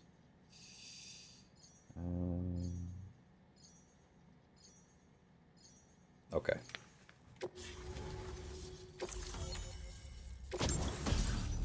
All right, ooh, nice, a chiral shot cannon. We got that song that wasn't that great, but we'll be okay. Now displaying your current porter grade. I ain't getting higher. Like, this is best. This is as good as it's gonna get, kids. I was a D student in high school. Lord Diaz graded my papers. And now I'm finally online. Accordingly, I was able to analyze the cargo you just dropped off. Seems it was developed with the aid of an unknown technology, which I've taken to calling ghost tech. Ghost From tech. what I can tell, it reacts to chiral radiation on a specific wavelength. Neat. The reason I mention it is because the chiral shot cannon data I shared with you is the product of research that leverages this principle. The chiral radiation it generates can pass through objects without destroying them. Neat. Practically speaking, this means you can incapacitate enemies hiding behind walls and such. It should also deal damage to BTs and mechs as well. It's pretty powerful as far as ranged weapons go. You can't use it without anchoring it to the ground first, though. Makes a lot of noise, too. Gotta think before you fire. You know, even I've heard stories about Higgs and his plans. So if the chiral shot cannon helps you stop him, that'll make my day. And if you can deliver my research data to South Fort Knott, you should be able to get some new and improved tech to help you out. Is it a rocket There's pack? a lot of other folks on this mountain Is it doing rocket specialized boots? research. Is it a pair of skis? How come no one has invented skis out here? Or a jet ski? A snowmobile? Alright, bye for now. Thanks again. You've been a big help. Definitely couldn't have managed this on my own. I bet you I'm couldn't have. still concerned about the armed survivalists to the south of here, not to mention Higgs and his future plans. So I'll be rooting for you to keep on doing what you can to make things better for us all. Could have said keep on keeping on, I but don't know if I can come up whatever. with anything else to help with that, but I'm willing to give it a try. Your support would be appreciated too. Anyway, I'm prepping some cargo I'd like taken to South Fort Knott. You're headed that way, right? Be warned that this cargo can explode if handled improperly, and should be considered extremely dangerous. Alright. So if and when you take this main order, handle it with the utmost care. Good luck with everything. I'll see you around. Thanks. Thanks very much. Sam, apologies for the sudden call. Once again, I'm contacting you via our dedicated private line. No one else will be able to listen in on our conversation. I'll get to the point. Has Charlie ever behaved in a manner you felt was suspicious?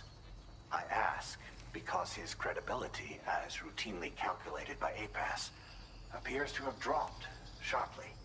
Despite attempting to confirm his credentials via the UCA's National ID Registry, it does not appear anyone has ever actually met the man. He's a doll It statue. may well be the case that he does not even exist. A ghost, so to speak. I can only hope that my suspicions are unfounded. For now, Sam, proceed to South Fort Knott and put it on the chiral network as planned. It is imperative that we improve the DHV Magellan's capabilities to better contend with Higgs and his forces. And the sooner we connect all of Australia to the network, the better. When you are ready to proceed, you can pick up your next main order from the delivery terminal at this facility. Usually it's like 5 motherfuckers that have to talk to me after every mission now.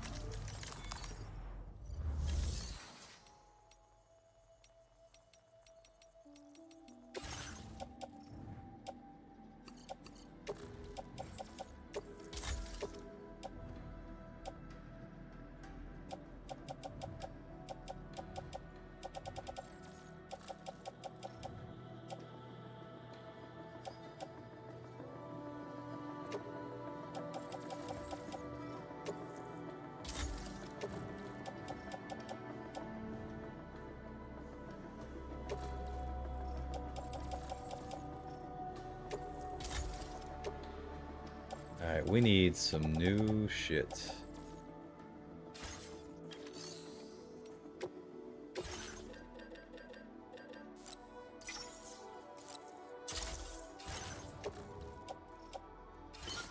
There we go. The feeling of fresh new boots always feels good. Always feels good. Alright, take on orders. Go to the Cairo Field Controller prototypes. Unable to obtain additional data from the DHV Magellan. Updating information with data from within Cairo network coverage only. Okay. This doesn't seem as bad. Cool. Card is marked hazardous will expose these. Ooh, okay, cool. Then.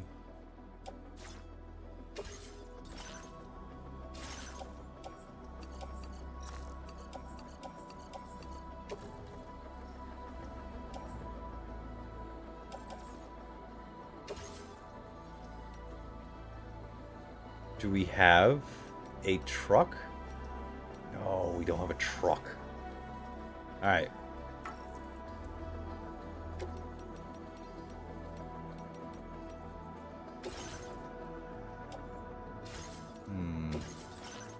Let's have to make our own shit.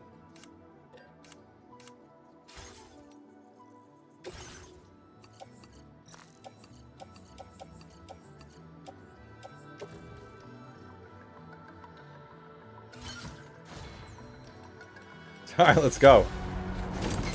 This is too fucking heavy.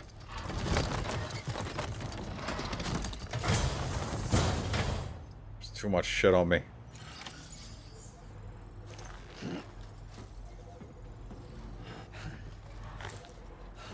Wasn't there a truck, like, right outside?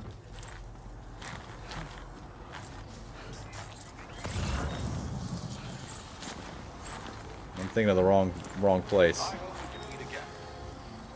This isn't good. This is not good.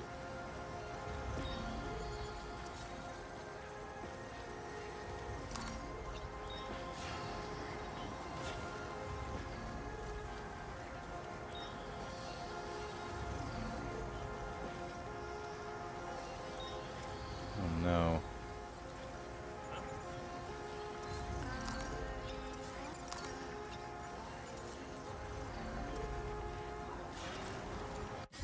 There's no way I'm gonna be able to carry all this. I could put it on the floating loader thing, but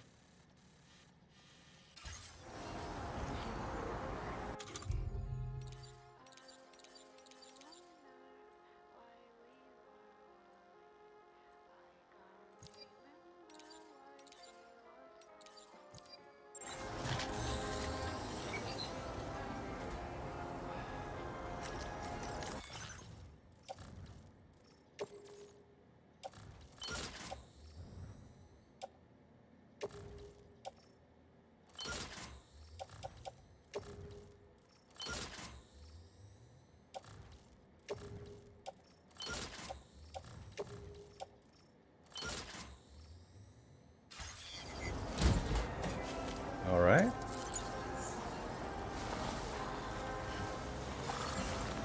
Okay, that's a lot better.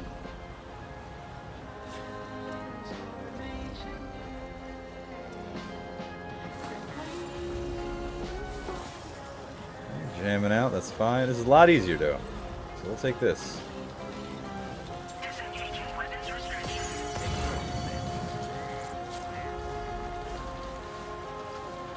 Can't believe I didn't have a truck. I'm working on a rocket. What, rocket boots? Hold on. Hey, Sam, don't forget. I'm working on a rocket. Hey, Sam, don't forget to try out the chiral shock cannon. Can't wait to hear if it's to your liking. Oh, and I've actually started to work on a new weapon. One that'll work against flying BTs as well. I'm going to need your assistance. Okay, cool, but that's not like a rocket pack. I want a jetpack. Where's CJ? I need CJ.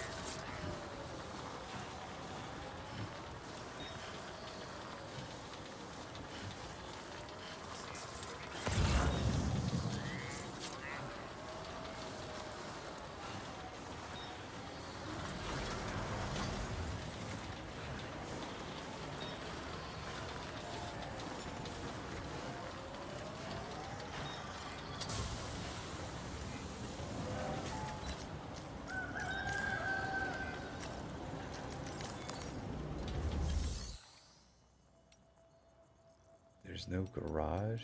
Shit. Garage. Yes!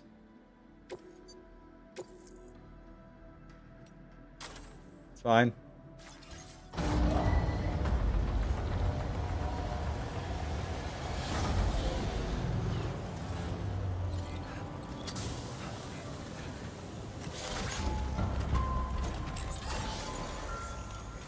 Sweet. Alright. We can actually get there. I feel confident this time. It's gonna be a wobbly bike ride, but at least we don't have to walk.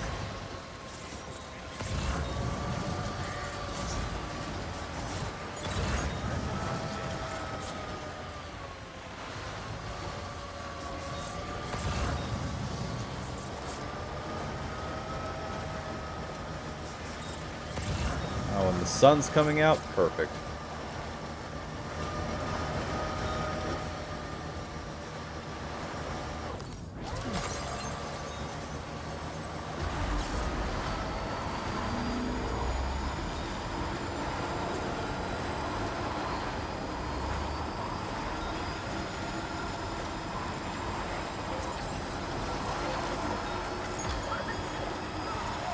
Nice. My baby is in a good mood.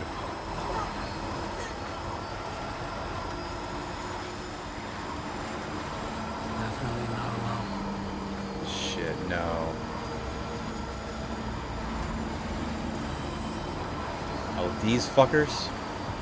Y'all better leave me the hell alone.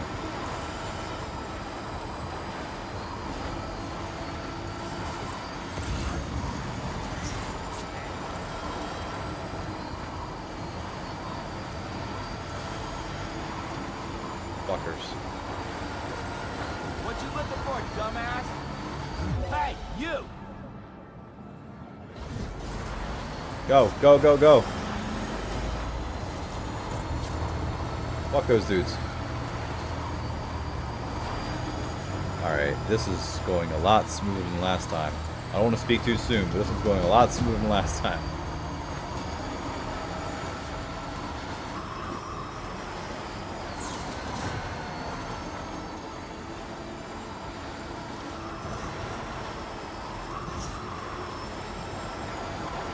Oh, BT's ahead, shit. Oh, okay, here's the good one.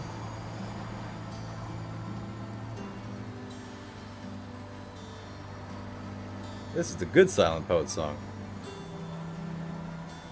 I like that they're reusing music, I don't care.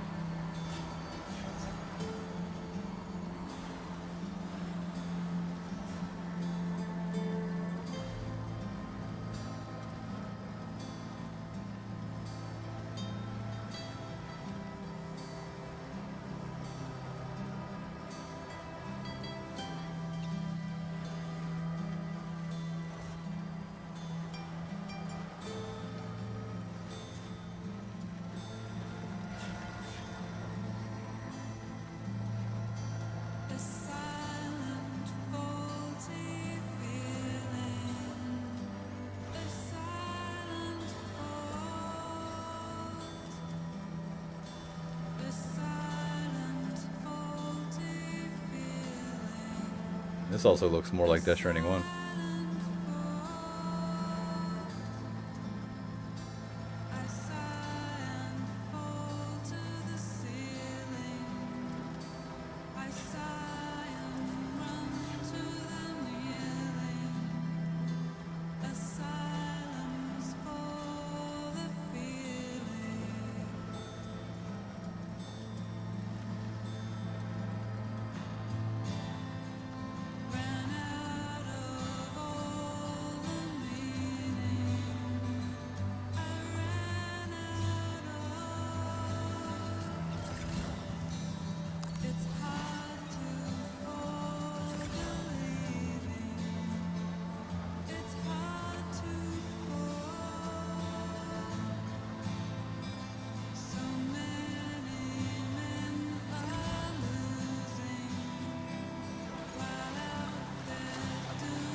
Good choice bringing this one back. And then she breaks into a rap song.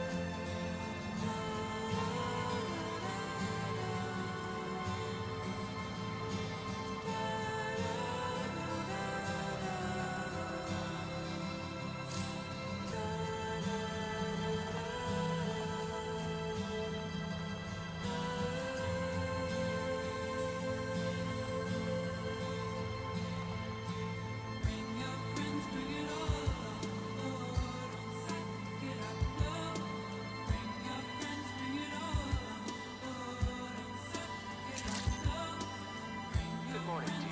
Drawbridge credentials verified. Welcome, sir. Security measures lifted. Weapons detected.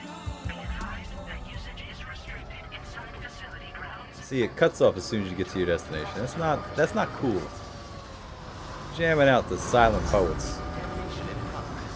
No anomalies detected. Welcome, sir.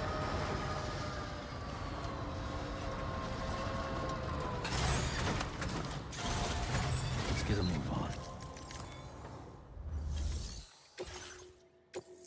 Perfect. It's in perfect condition. S 1000 star plus all the way through.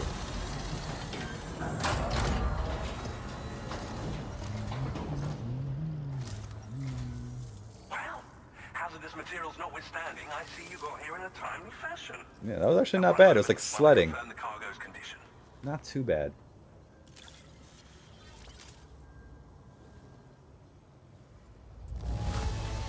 Nice. This cargo is in superb shape. You've done a wonderful job.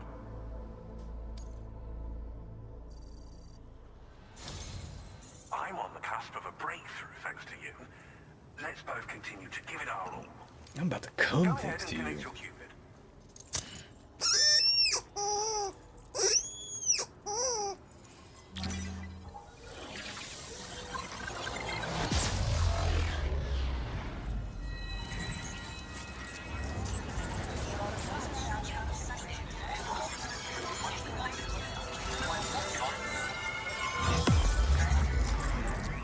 Surprised it doesn't scare the shit out of the baby, but no, I'm not gonna complain.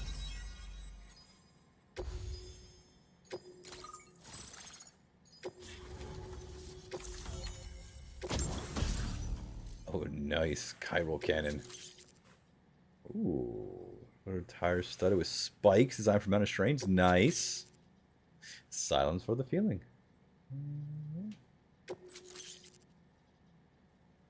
Now displaying your current Porter grade. Nice. On the network at last, eh? I've been waiting for this moment for so very long. This should enable me to increase the pace of my research into new defensive solutions. As for the cargo you brought me, it's the culmination of the Phantom Smith's recent efforts.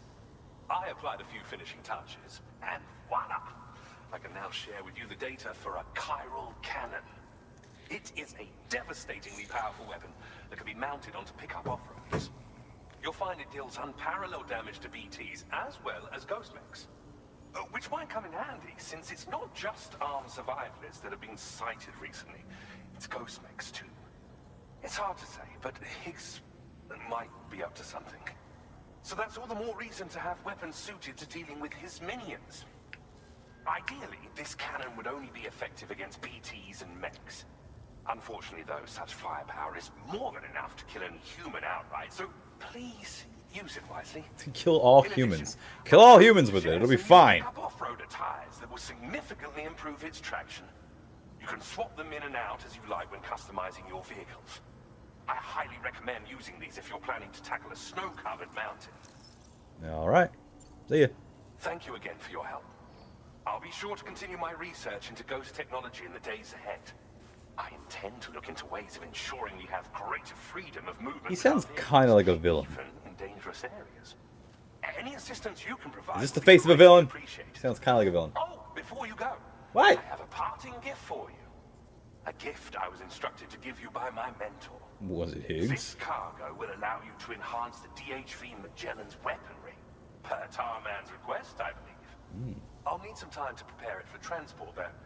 In the meantime, please avail yourself of the private room here. I'll be sure to post the order by the time you wake up. So, go on and have a good nap. Sam, it's me. Our enemies have grown bolder and more aggressive, but I see you were all able to fend them off in the end. Huh. Chiral network coverage now stands in excess of 85% across Australia. Good. We are already seeing indications of plate gate formation in the We near need like future as well. 85% purity Just on a this bit meth, more, huh? Sam. I know you and your comrades will finish what we've started. And to prepare for what's to come, I encourage you to rest in your private room. To encourage me? You need to go take a nap? Advise Sam that I've switched this call to private mode. We need to talk about Charlie. I reviewed the contract between APAC and Drawbridge and followed the money.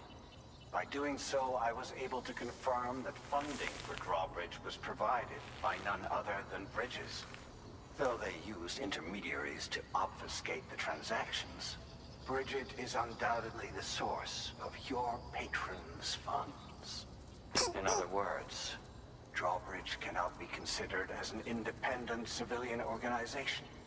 Should these details come to light, your attempts to integrate Mexico and Australia into the chiral network could be misconstrued as an expansionist effort. When I tasked Drawbridge with these missions, it was under the assumption that it was a non-government operation. But I, APAC, and you yourselves may have all been deceived. I will continue to pursue this investigation for now. Take this time to rest and recover in your private room. I really hope Google Incognito mode talks to me like this. Like, that's the equivalent of Google Incognito mode. I hope it talks to me the same way. Oh, still too much shit on me. Still too much shit on me.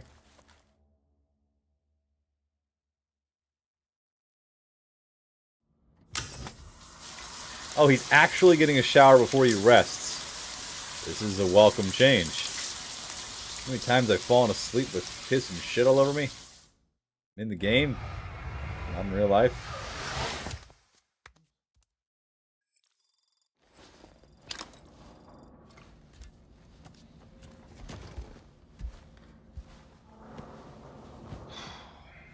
I had frostbite. Shit.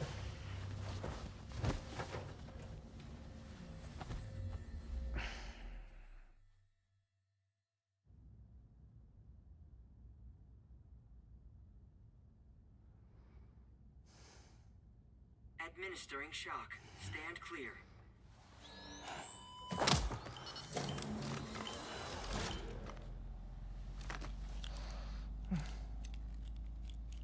Just like old times. Where are we?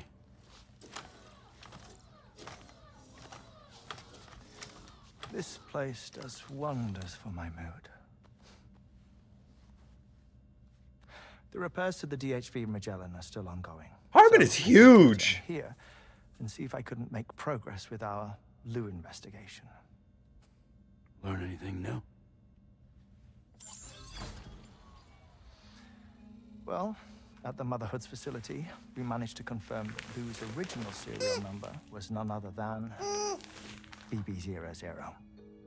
And this is what I found when I attempted to search for associated records. To build the chiral network, 9 sacrificial BBs were prepared. However, the network's original design required only one. A single sacrificial BB unit, facilitating chiral communications across the entire North American continent. This approach called for what was dubbed a core bridge baby, and BB00 was a lucky candidate assigned to play this role. However, Bridges subsequently abandoned the idea, their tests having failed to yield the desired results. And so it was that the model requiring multiple sacrificial BBs was ultimately adopted. Meanwhile, Lou was placed into storage for an extended period, and for reasons yet unknown, inherited the identity of BB-28. Records indicate that the Bridges research team was responsible for the reclassification. Were they trying to cover up the earlier experiments by falsifying Lou's production year, perhaps? Or did Bridges have some other hidden agenda? I'm afraid that remains unclear.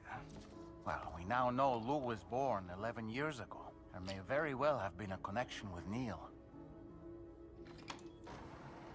You know, my fondness for this place isn't wholly nostalgic.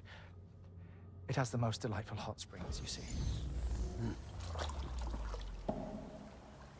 Though, truth be told, even they aren't my favorite thing about it.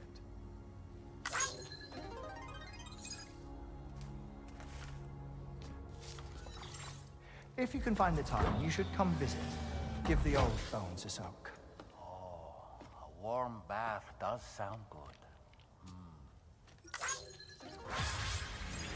Perfect treat for a weary traveler. Anyway, I'll see you aboard the Magellan. I want to be a porter when I grow up. How about that?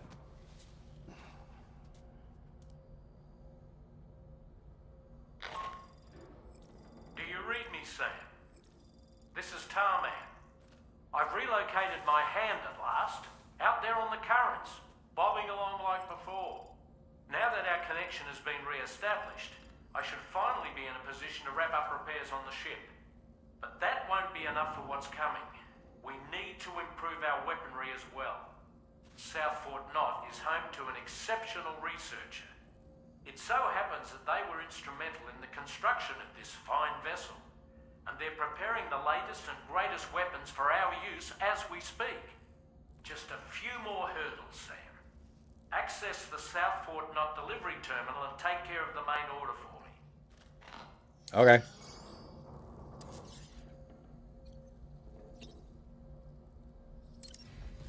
Now let's go. Let's see what's out here.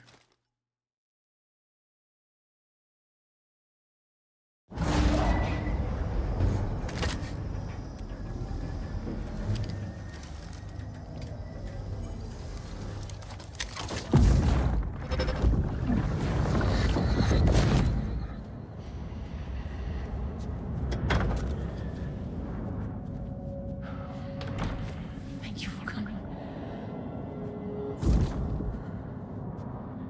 The aftermath child.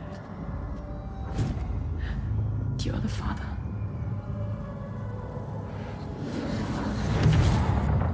Me? Oh my gosh!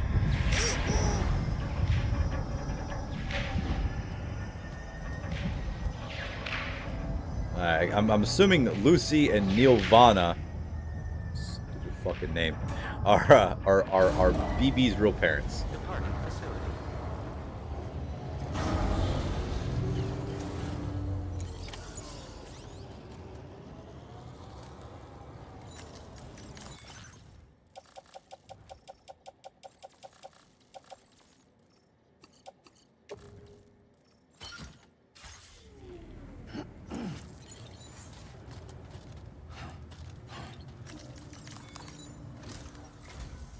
Hello, Sam.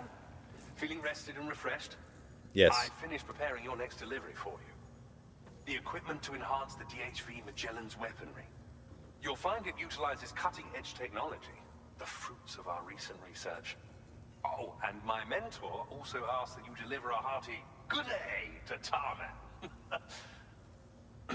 Anyway, take on the main order and pick up the cargo. Thanks. Sam, you'll forgive me for using our private line again. I did a deep dive into the DHV Magellan's provenance. While it is indeed a civilian vessel that has been retrofitted for this mission, the financing for that work appears to have come from Bridget's own accounts, just like the funding for Drawbridge itself. It would be fair to say that this would make it a government vessel, in effect.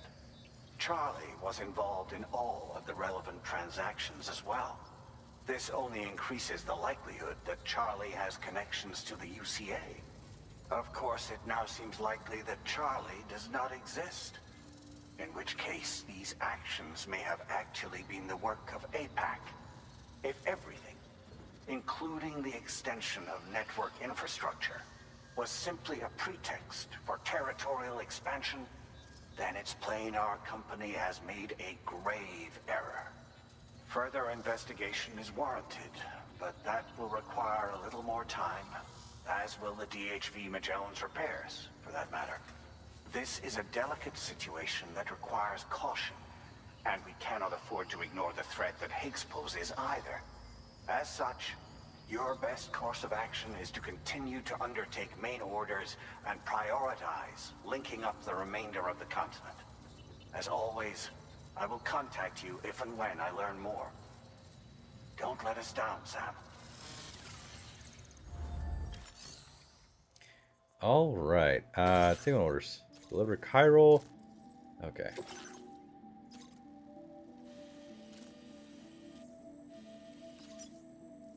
It's not too far.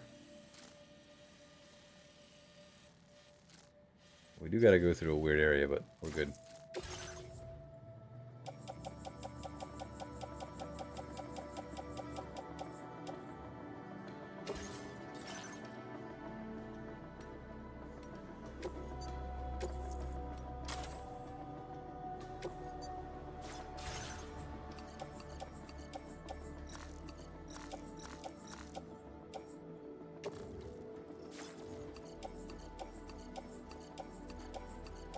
This is a lot of shit.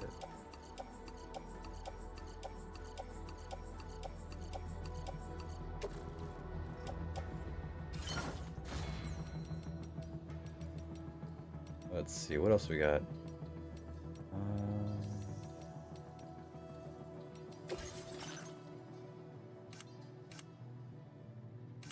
Any new shit? We're good.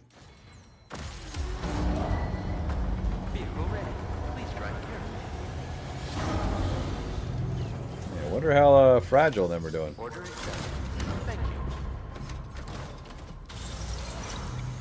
Alright, let's head out.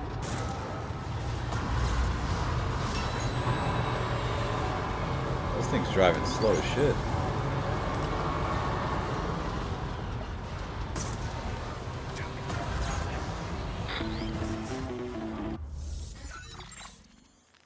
Sam, it's Deadman. Hartman is away on the beach, so I've taken the liberty of borrowing his Ha again in his absence. I've also been making use of my own time on the beach to scour the UCA database for answers about BB00. As I told you before, it's much easier to get around their security from here. We previously thought that BB00 was placed into storage and reclassified as BB28, and that this was done by Bridges to conceal the existence of the Corbridge baby program from the public. However, it turns out that information was falsified. And now we know what really happened. Bridges intended to decommission and dispose of BB00, but someone intervened behind the scenes. They ensured that BB00 was spared and sent to a storage facility where it received the BB28 serial number. Per the official records, however, BB00 was decommissioned, and Bridges had no reason to believe otherwise. So, who do you think was behind this deception? Well, I determined which account was used to manipulate the BB records. It was registered to a Bridges member with the highest level access permissions. As you may have guessed, Sam, it was the leader of the first expedition, Amelie. Oh, shit! She did it all just to protect Lou. It was Amelie. I can't believe she went to such lengths. It was thanks to her that you could even meet Lou in the first place then. Disengaging weapons restrictions. Take care, Sam.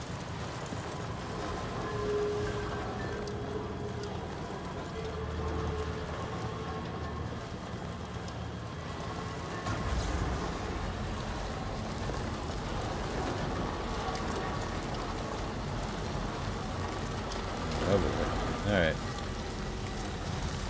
So BB shit's happening. Not BB shit, but timefall shit's happening. Hold on. John's this way.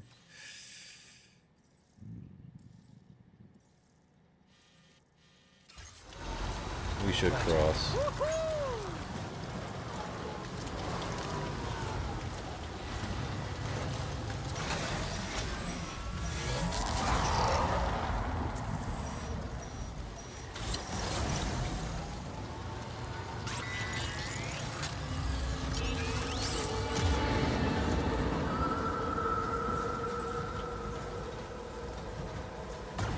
Go, fucker.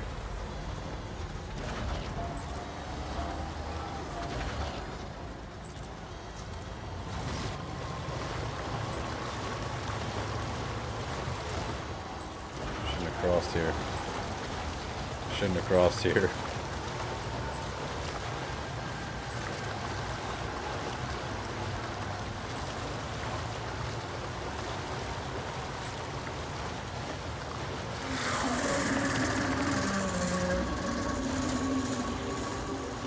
What the fuck was that?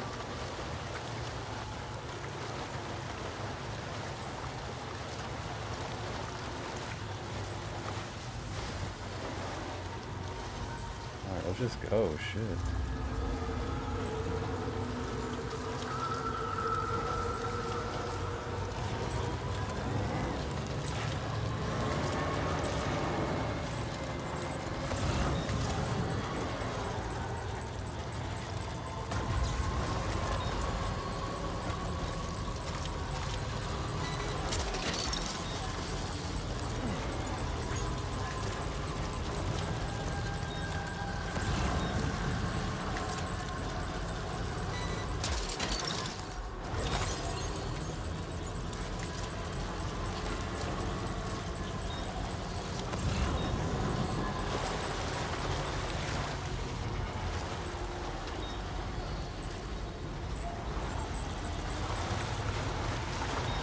Come on.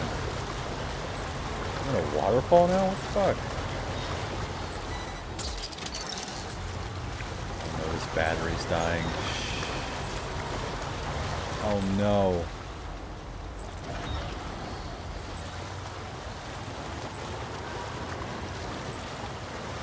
What am I doing? What am I doing? Get up the fuck. Oh no.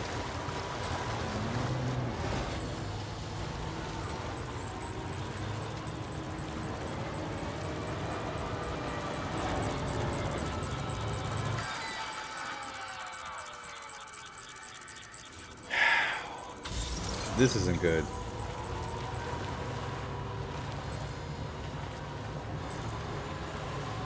How did the battery drain so damn fast?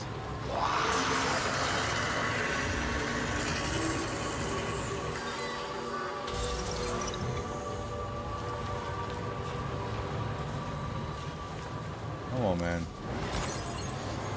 I think it's a charging port down there if I can just make it.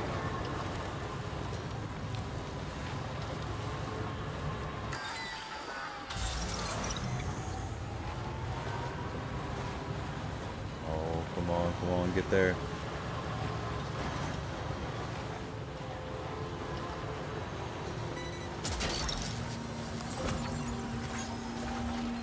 Anytime now. Whew. Oh, I love this thing. I'm liking the hell out of this. Thank you so much. Giving me every like. Holy shit, that was good. Alright, we're gonna get there. We're gonna get there. Let's go. That was some scary BT territory. Shit. It made me kind of jump a bit. Hey. Alright. More old low roar. Love it.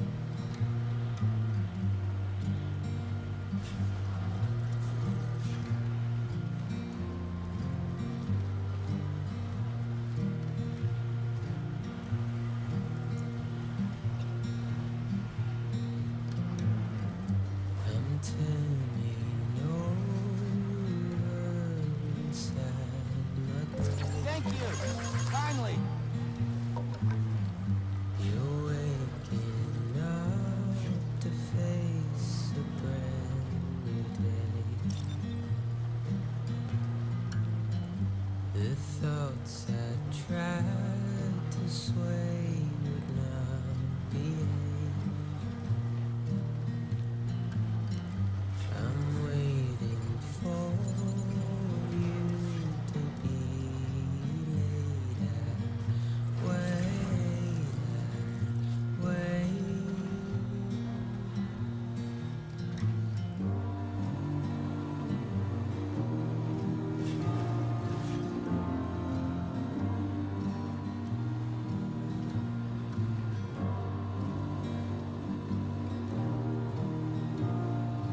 It's so nice they brought back some of the old Lord War tracks.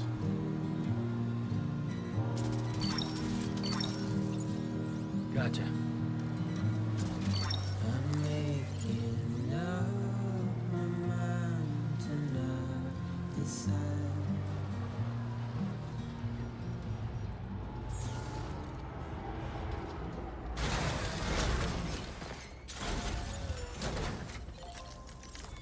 Alright, that got rough there. I'm glad someone built the damn terminal for battery recharging. Yeah, get this shit into the damn Magellan. Get it in the Magellan.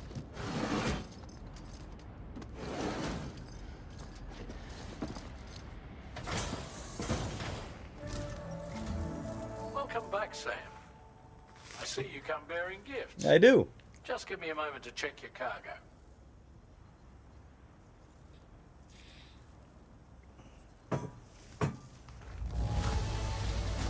Truth, Sam. This cargo's in flawless condition. You're in a class of your own. Thanks. Nice. Nice. So we got Rolling Over by Low War. Do I need to say it's one of my favorite Low War tracks? I guess sometimes I do. Here's a little something for you. Feel free to use it. Hologram data. Okay, custom hologram tire man. Okay. We'll prep the main cannon for immediate use and look into making improvements to the other armaments as well. It won't be long now till the DHV Magellan is fully operational. Fragile and the others should be back soon too. Anyway, I'd better hurry up and see to the remaining repairs. Thanks again, Sam. Sam, your next objective will also be your last. Terminal Fort Knott. All right. To put them on the grid, you'll first need to link up the Southern Environmental Observatory.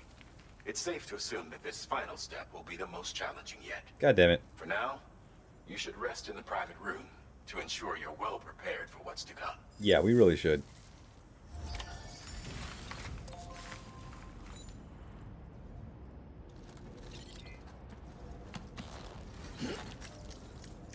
I definitely want to bring some guns. Some guns would be great.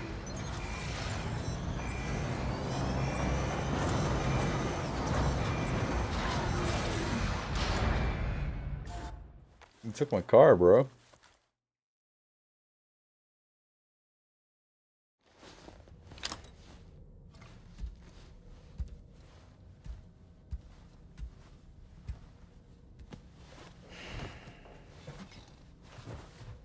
Fine, no shower, nothing. We're back to this. That's fine.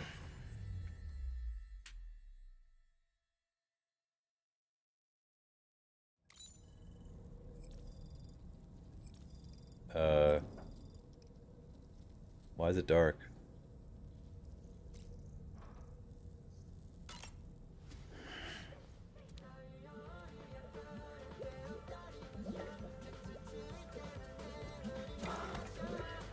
What the hell?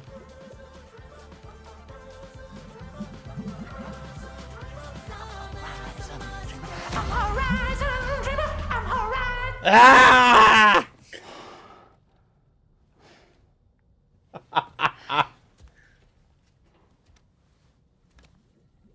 I could. It's not that.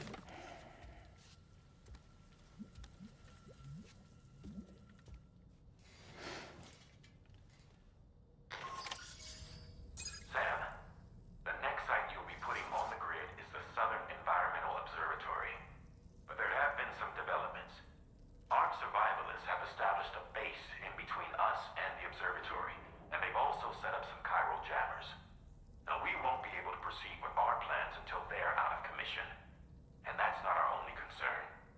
Ghost mechs have been spotted in the region, and we have every reason to assume that they're making preparations to Alright, so enter just our bring every single gun we have. I'm afraid it's only going to get tougher from here on out.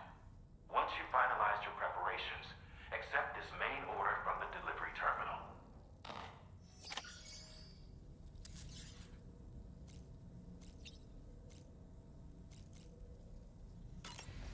Let's go. Alright, so we're going to need guns. We need guns. We need a couple things.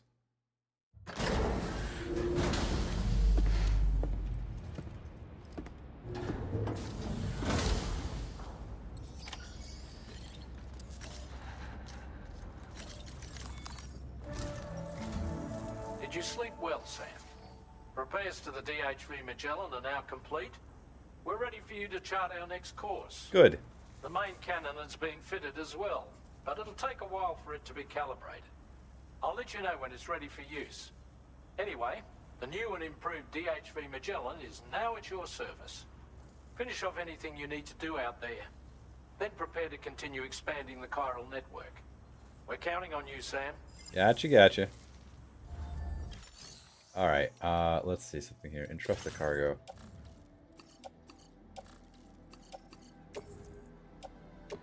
Your service in transporting this cargo is appreciated. The delivery will be assigned to another porter.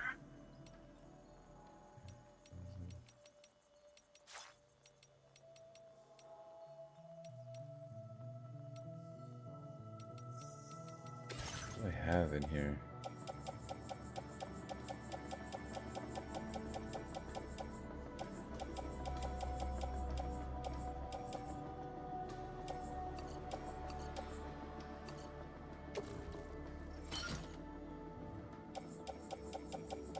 What else we got?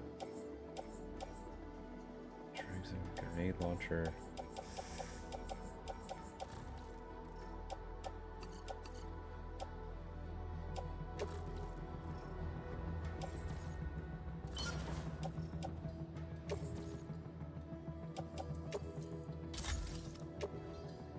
Materials.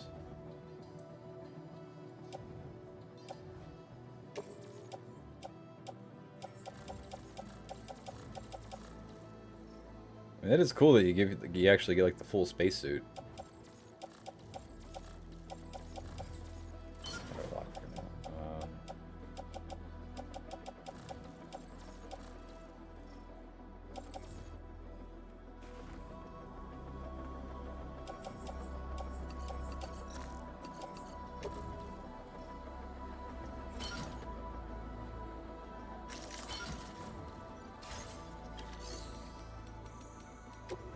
Management.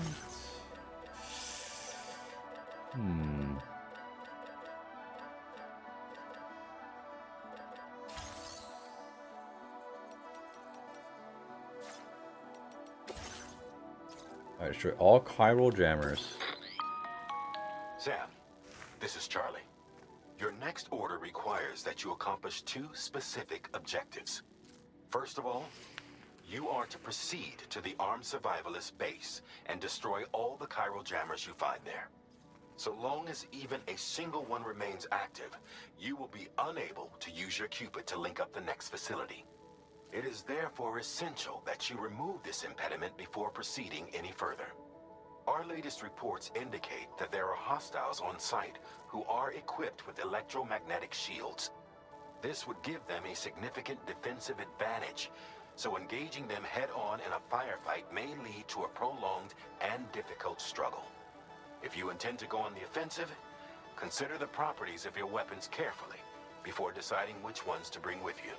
Okay. After you have destroyed all the chiral jammers at the enemy's base, head directly to the Southern Environmental Observatory. A contingent of ghost mechs has been sighted dangerously close to the facility. We're just going through guns blazing, aren't we? The chiral network before these mechs can get into position and prevent us from doing so. Once you've extended network coverage, the DHV Magellan can move there to provide support. There's no time to waste, Sam. Okay, so we gotta go.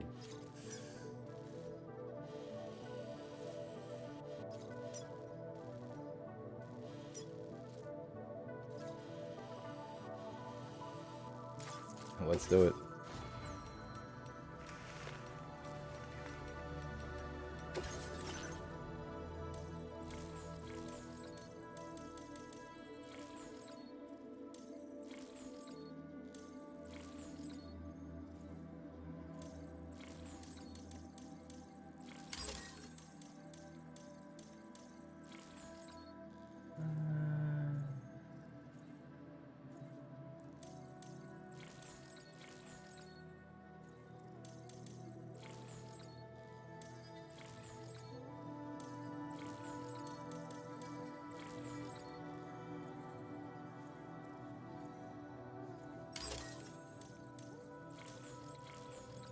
Gotcha.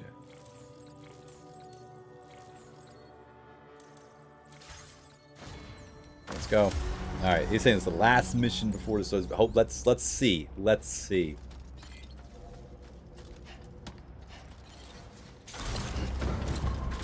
Get in. All right, come on, fuckers.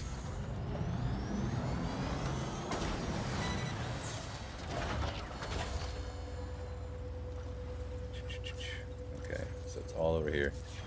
Let's go. We're probably gonna dump this vehicle as soon as we get there, so let's just take a quick drive.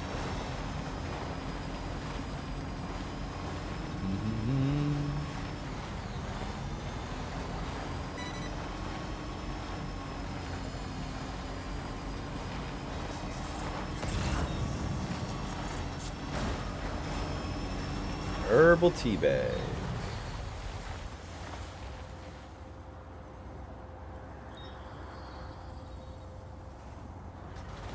Go. Go, go, go, go.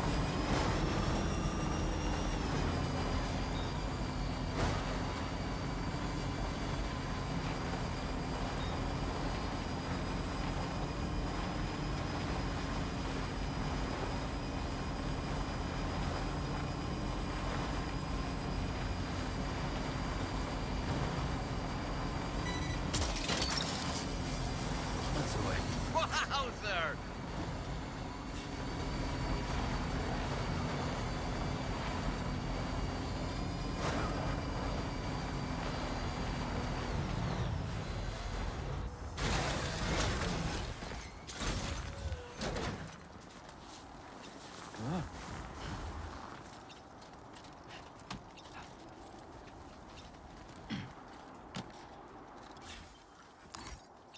Let's see. We got a guy there. There.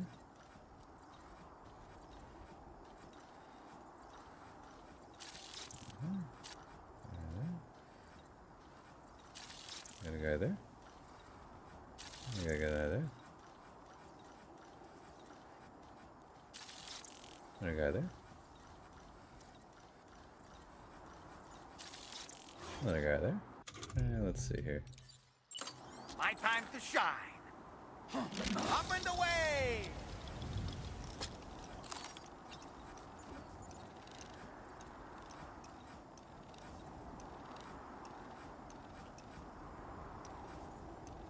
I see that guy. He's coming up.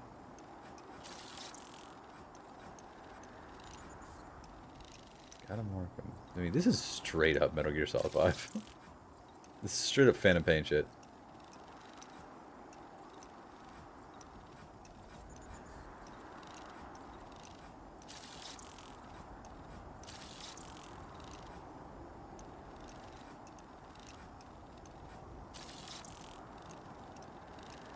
Reconnaissance complete. And we're back. Okay.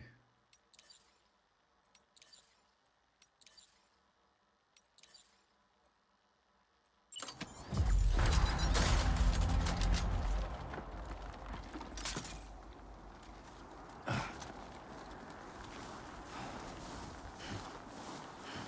feel like we should start up at the top, actually.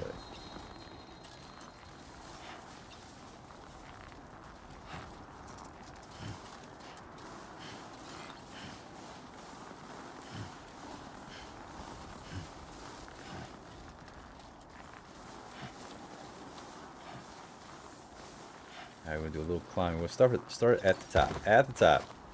We'll work our way down. You know, can't give them the high ground. Or we can't. No, you gotta have the high ground. Right, do you have the high ground? Do you have the high ground? I have the high ground. Yeah. I don't know why I messed that up so bad.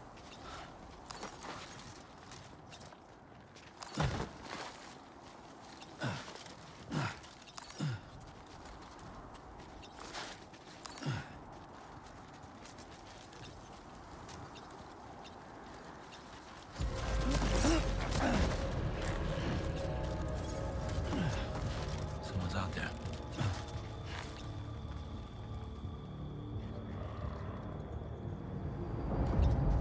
Shit. There's no way they already saw me.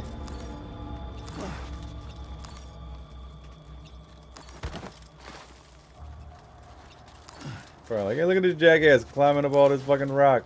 We're just gonna shoot him down from here. Shit.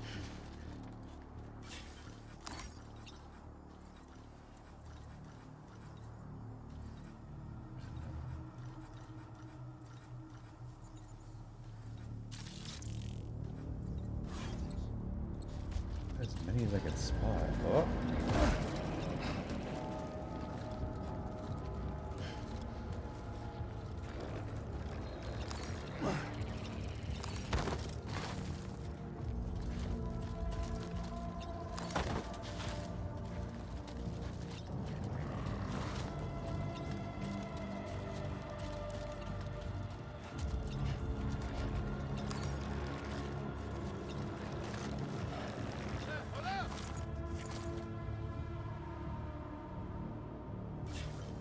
Nobody saw me.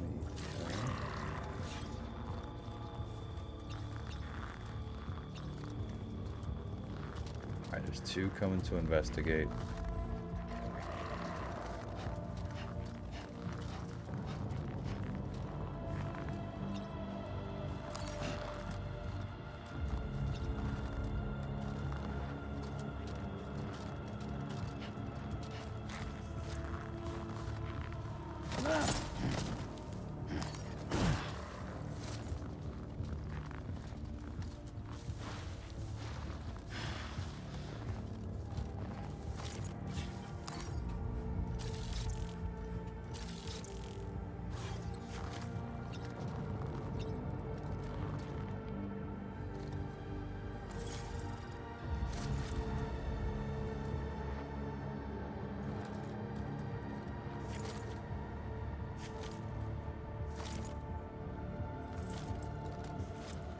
Shit.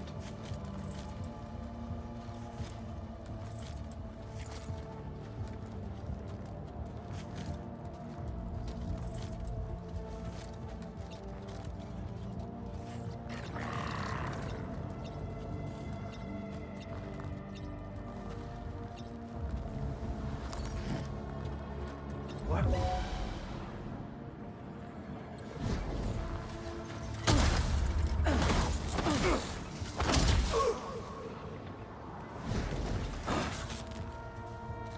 I heard shit, dude.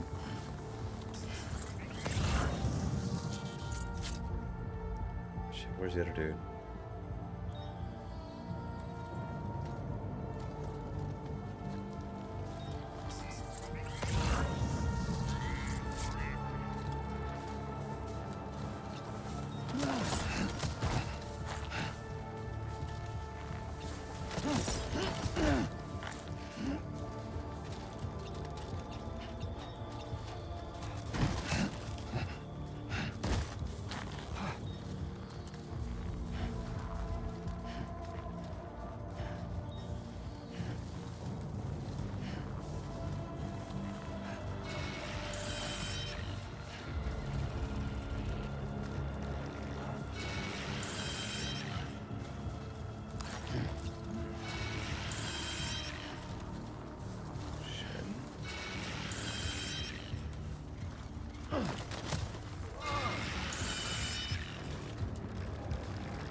What if I just lead them all up here?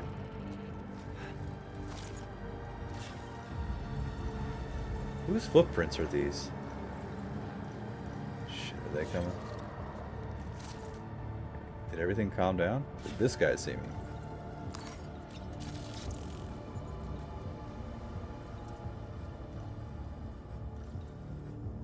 That's fine. You can just start coming up here. That's fine.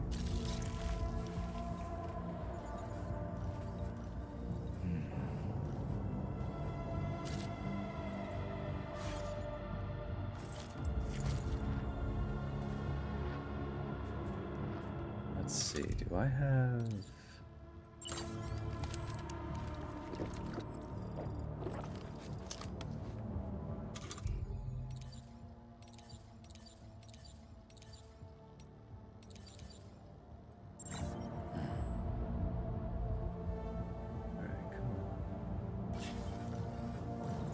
disappearing. That's fine.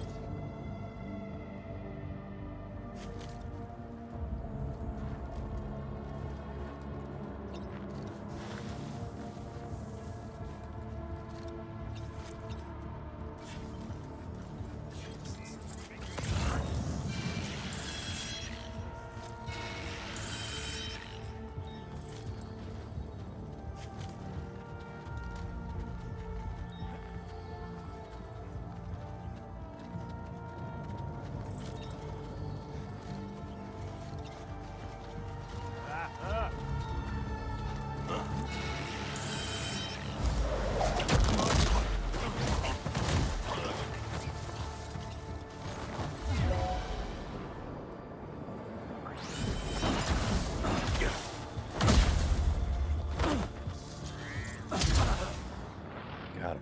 Shit.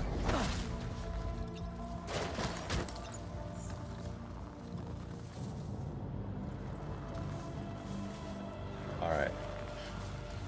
I doubt anyone else is following me.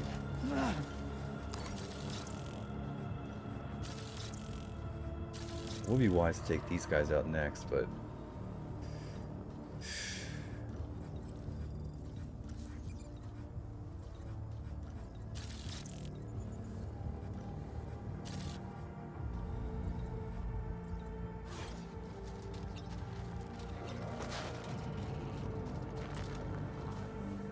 Did they just see me? Shit. Even better, come on up.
Are they serious or just see me?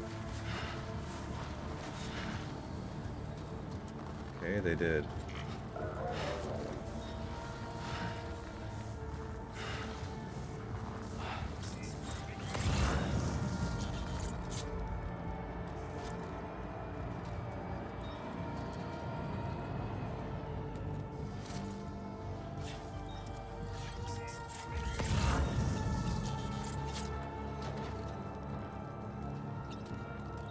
Where'd they go? No.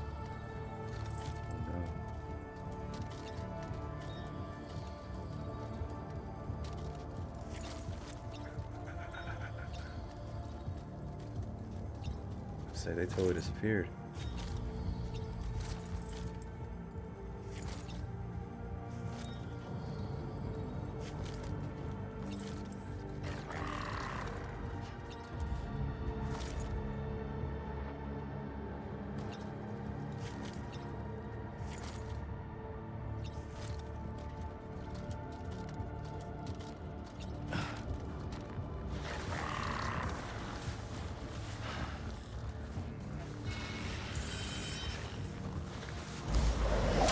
Got him.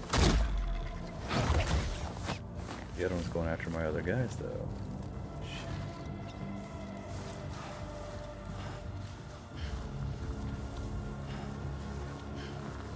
No, he's gonna wake the baby. He's gonna wake the baby.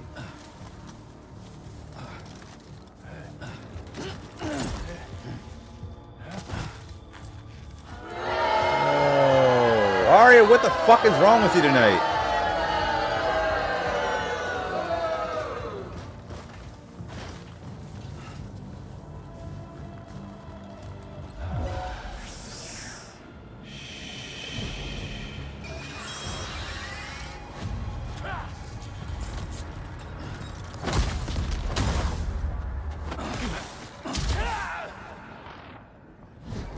Are you done? There you go. You're done. Are they alerted? Fuck, they're alerted. No! Well, we tried to be sneaky, but...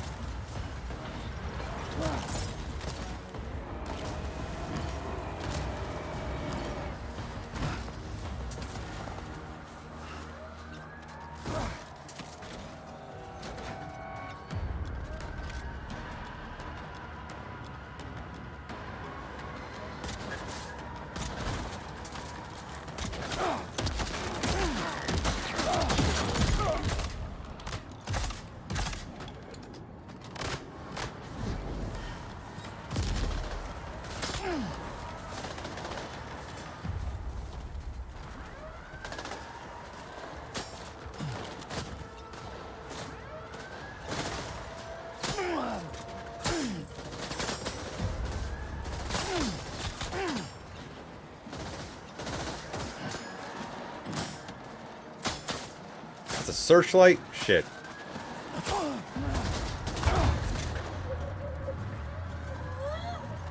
Get up. Bullshit, bullshit, bullshit.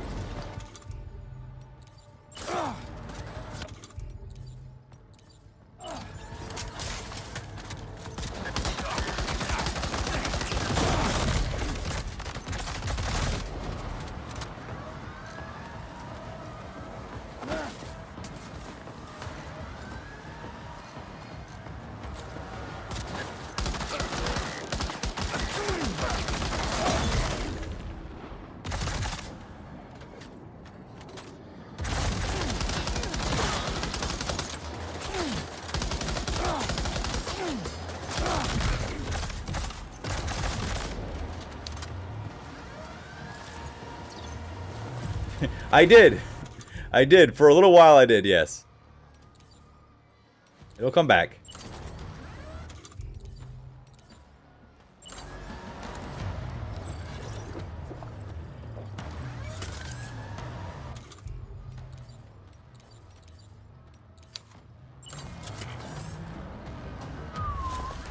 Yeah, a little bit.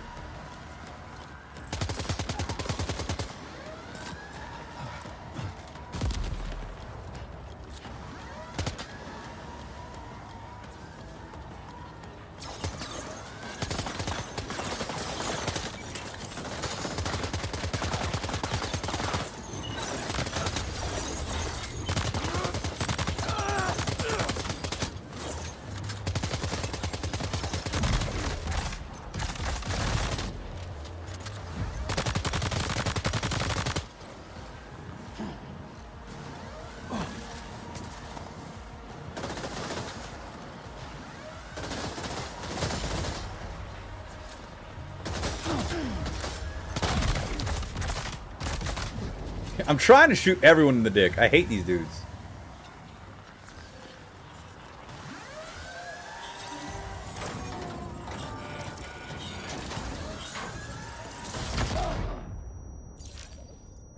Oh boy, that must hurt. None of you guys are walking away from this. Fuck this. Oh boy, that must really hurt there. Oh geez, Sam, I think that really hurt. Oh, they're down there. Oh, they're on that other camp.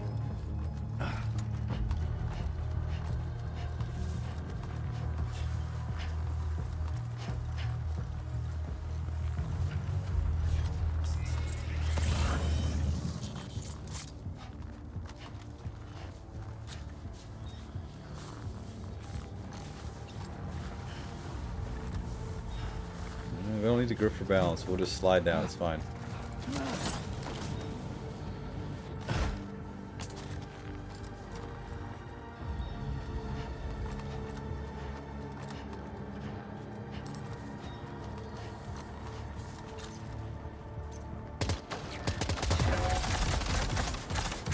Oh, these guys didn't know I was here.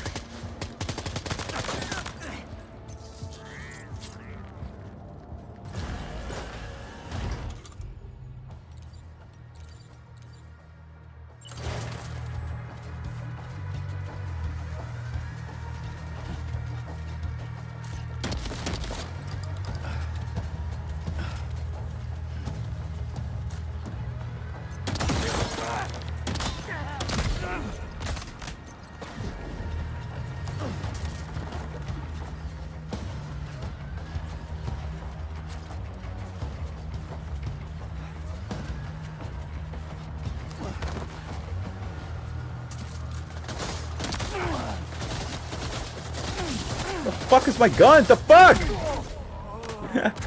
Jesus Christ!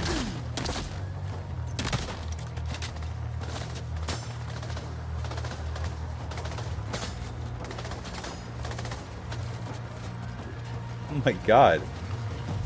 This game has such long stumble animation, and then like you don't have your shit. Good luck. Great job. No more jammers to worry about. Let's head to the Southern Environmental Observatory.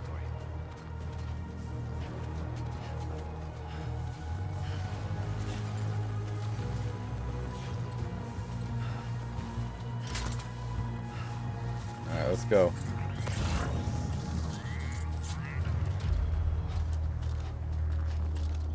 Well, there's one guy left, and he's like, what the fuck, man? Everybody else is sleeping. Good. Fuck you, fucker.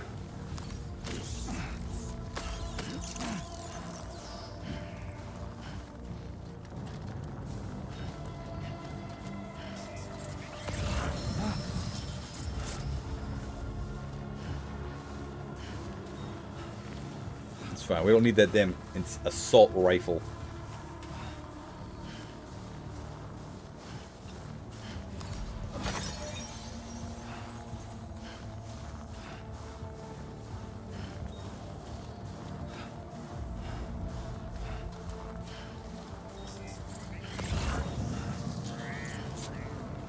Dude, after playing this, I just really want to go back and play Metal Gear Solid Phantom Pain again. Phantom Pain was amazing. And I love that they still have, like, I love the whole, like, approach a base, mark every single little dude in there, come in there, find the best way, and if you kept doing that same tactic, the computer would go, alright, fine, we're going to start adjusting to you. You do a lot of headshots, now our guys are wearing hard helmets, you can't do that. You do a lot of sneaking, we're going to put a lot more searchlights and shit like that.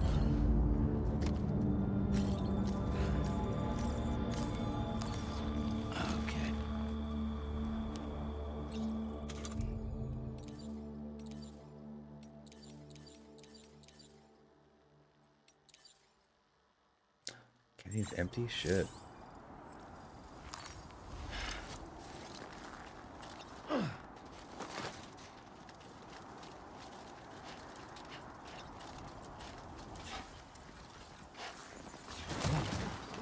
Almost lost it there. Come on, Sam, let's go. You still got good boot health, you still got a good battery. I don't know if you're sunburned. Or frostburned. Or whatever.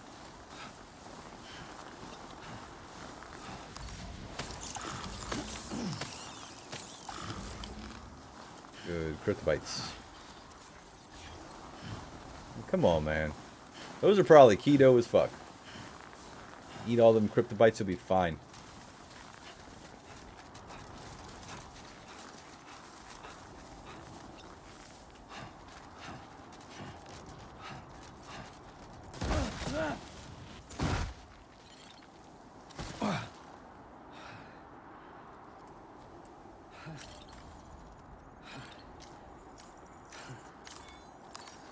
Let's take 5. Damn. Sam's getting fucked up.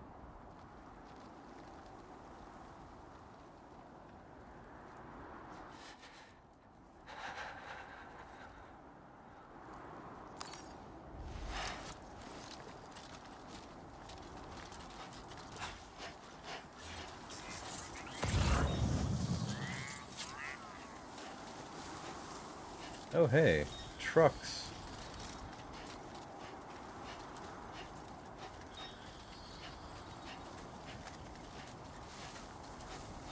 Oh man, can't every game just be GTA and steal trucks?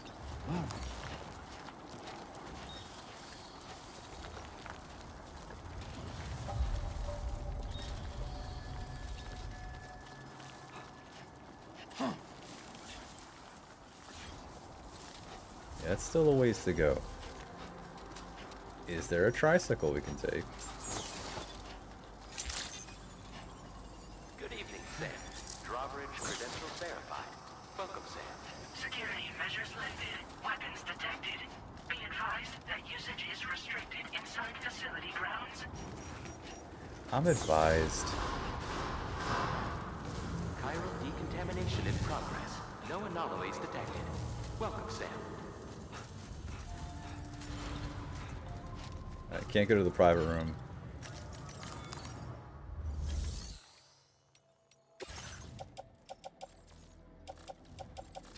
I can't get anything out of this? Oh shit. Well, we came here for no reason. Damn. Can I take a truck from outside? That would be nice.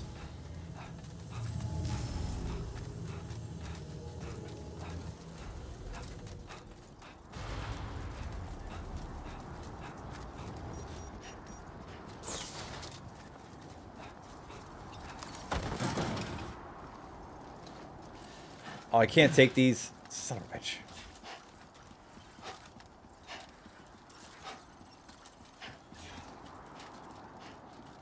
That sucks.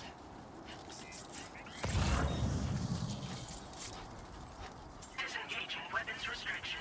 Take care, Sam. Thanks. Thanks for nothing.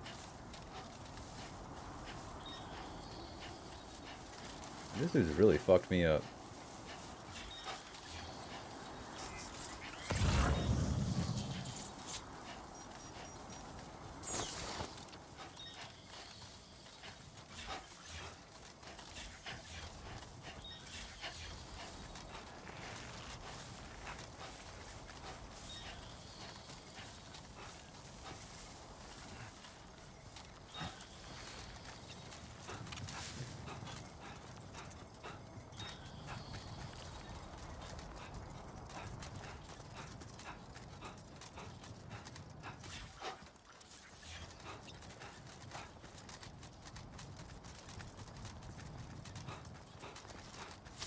What is this?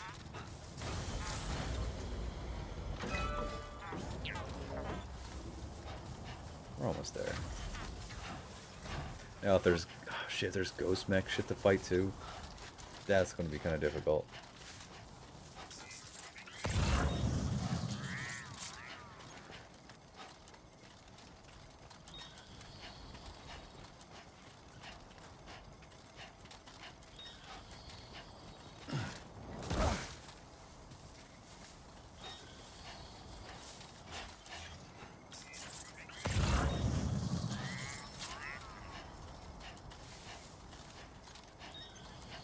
Come on, Sam, let's go. This will be the last mission of the night. It's getting later. Can't stay up as much, unfortunately. I know it's Friday. If it was a normal Friday, I'd probably just push right through, but we'll have to wrap up for Monday.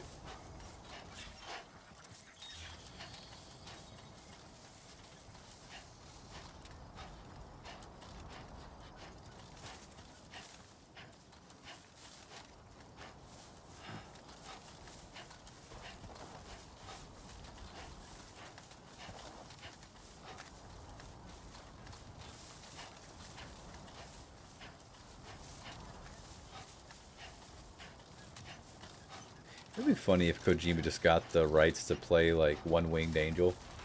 You just all of a sudden like walking up and you just start hearing dun dun dun dun, like for no reason, other than it's just Kojima. He's like, I like the song, let's put it in there. Or just something random like Butthole Surfers. Like, I like this song, why not?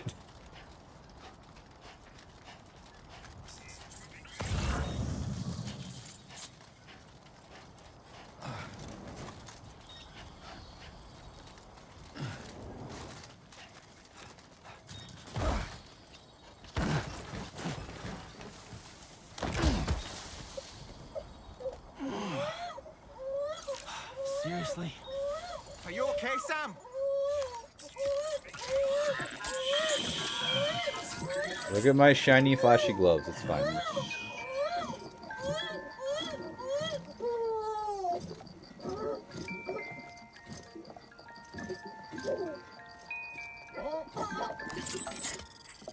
Alright, we're back.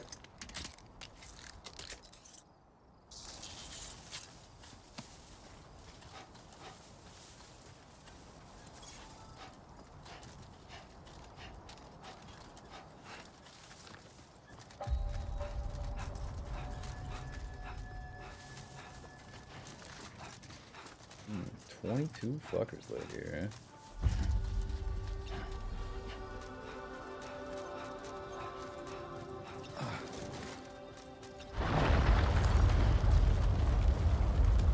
Big quake.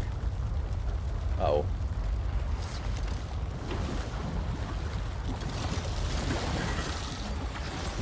Well, they didn't warn us about this shit.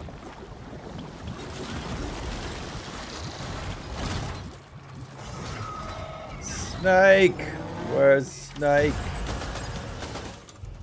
Shit.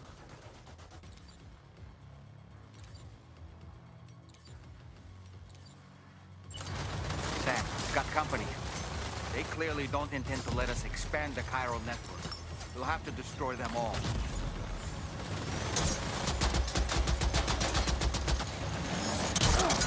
Holy shit!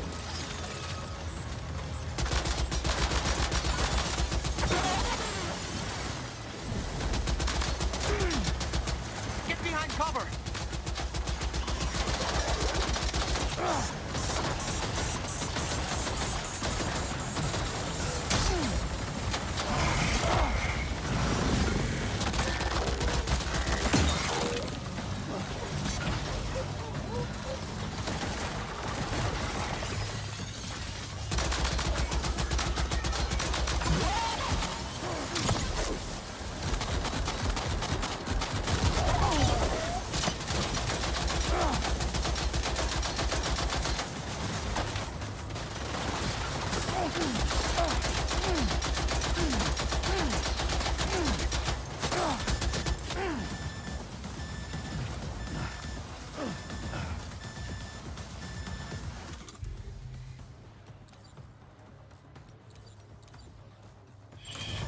Okay.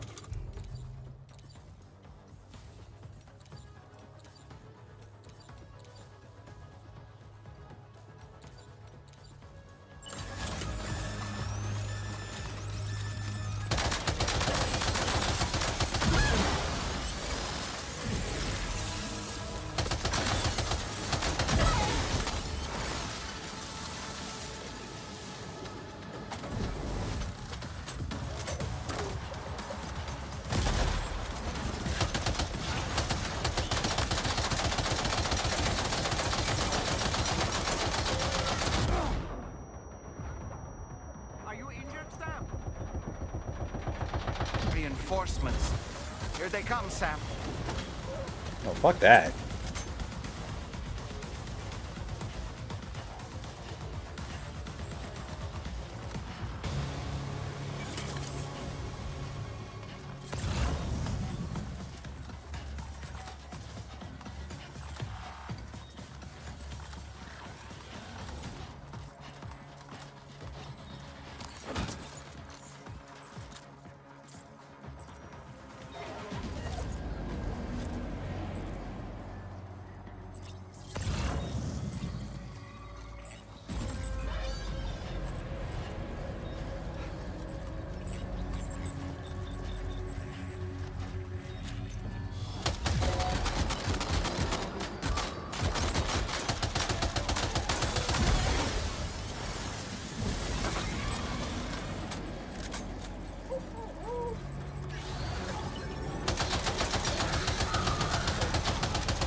Ah!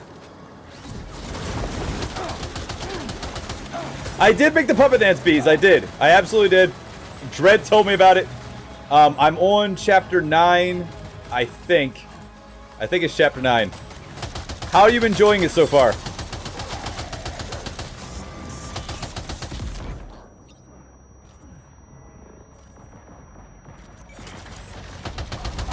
There's been some crazy shit that's been happening in this story, and I've been loving it.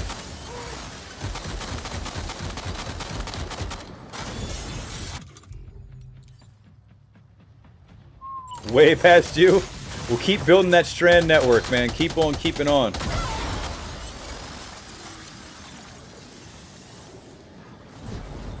Yeah, I'm trying to wrap, honestly. I'm trying to wrap up. Oh, fuck.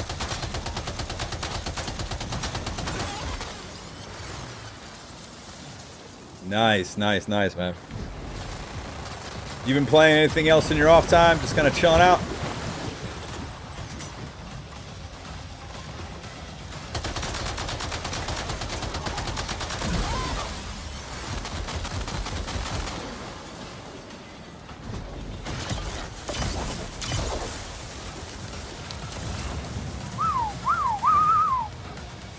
Ew. Oh, bitch, I ate that shit right to the face.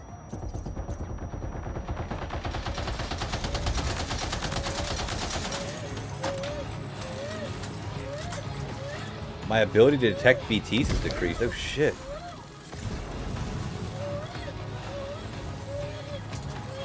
Ooh, nice, nice, nice. Fuck!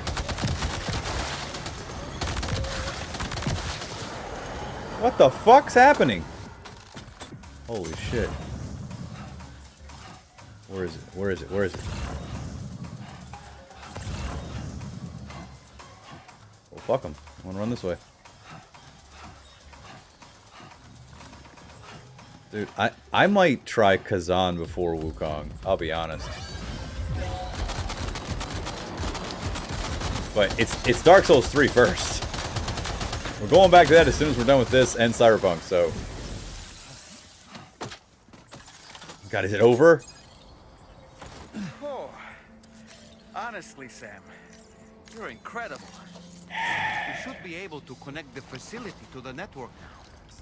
Bees, love having you around, but once I activate this terminal, it's probably going to spoil the shit out of you, because they already told me this is the... If you have any last-minute preparations, Sam, you may want to do that now before you start this, so... Some shit's happening. Some shit's happening. Not Wukong, Wu Chang? What is Wu Chang? I've never heard of Wu Chang. Regardless, if you want to know my feelings on Wukong versus Kazan, I'm going Kazan before Wukong. That's for sure. Dude, there's this new game that I heard about. It's on a demo where it's called Disco is Dead, where you can upload a song and you can fight people to the beat, and it sounds perfect. You're walking home, you're not really watching? Awesome. Well, I'm about to activate a terminal, so if they start talking, you know. Oh, Wu Chong just came out yesterday. Hold on, what's Wu Chong? Let me look this up before I go into this. Wu Chong game. All I get is Black Myth Wukong.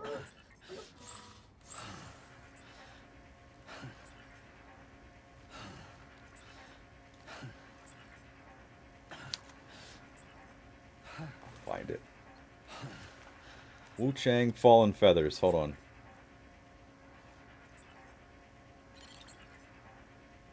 Fallen Feathers. Okay. Oh. Oh! It's a Beezers game. It's got swords and ladies.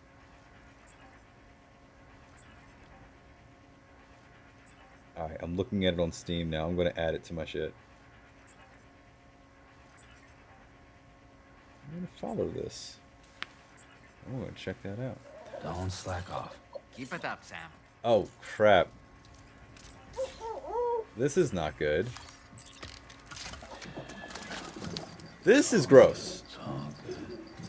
Like, when Lou becomes a bunch of tentacles because you haven't been taking care of Lou, that's creepy as shit. The first time I saw that, it's Souls-like? Okay, Matthews, I gotcha. It's Chinese Souls-like so far, it's pretty fun. Nice. That's pretty cool. Like, I need another game to play.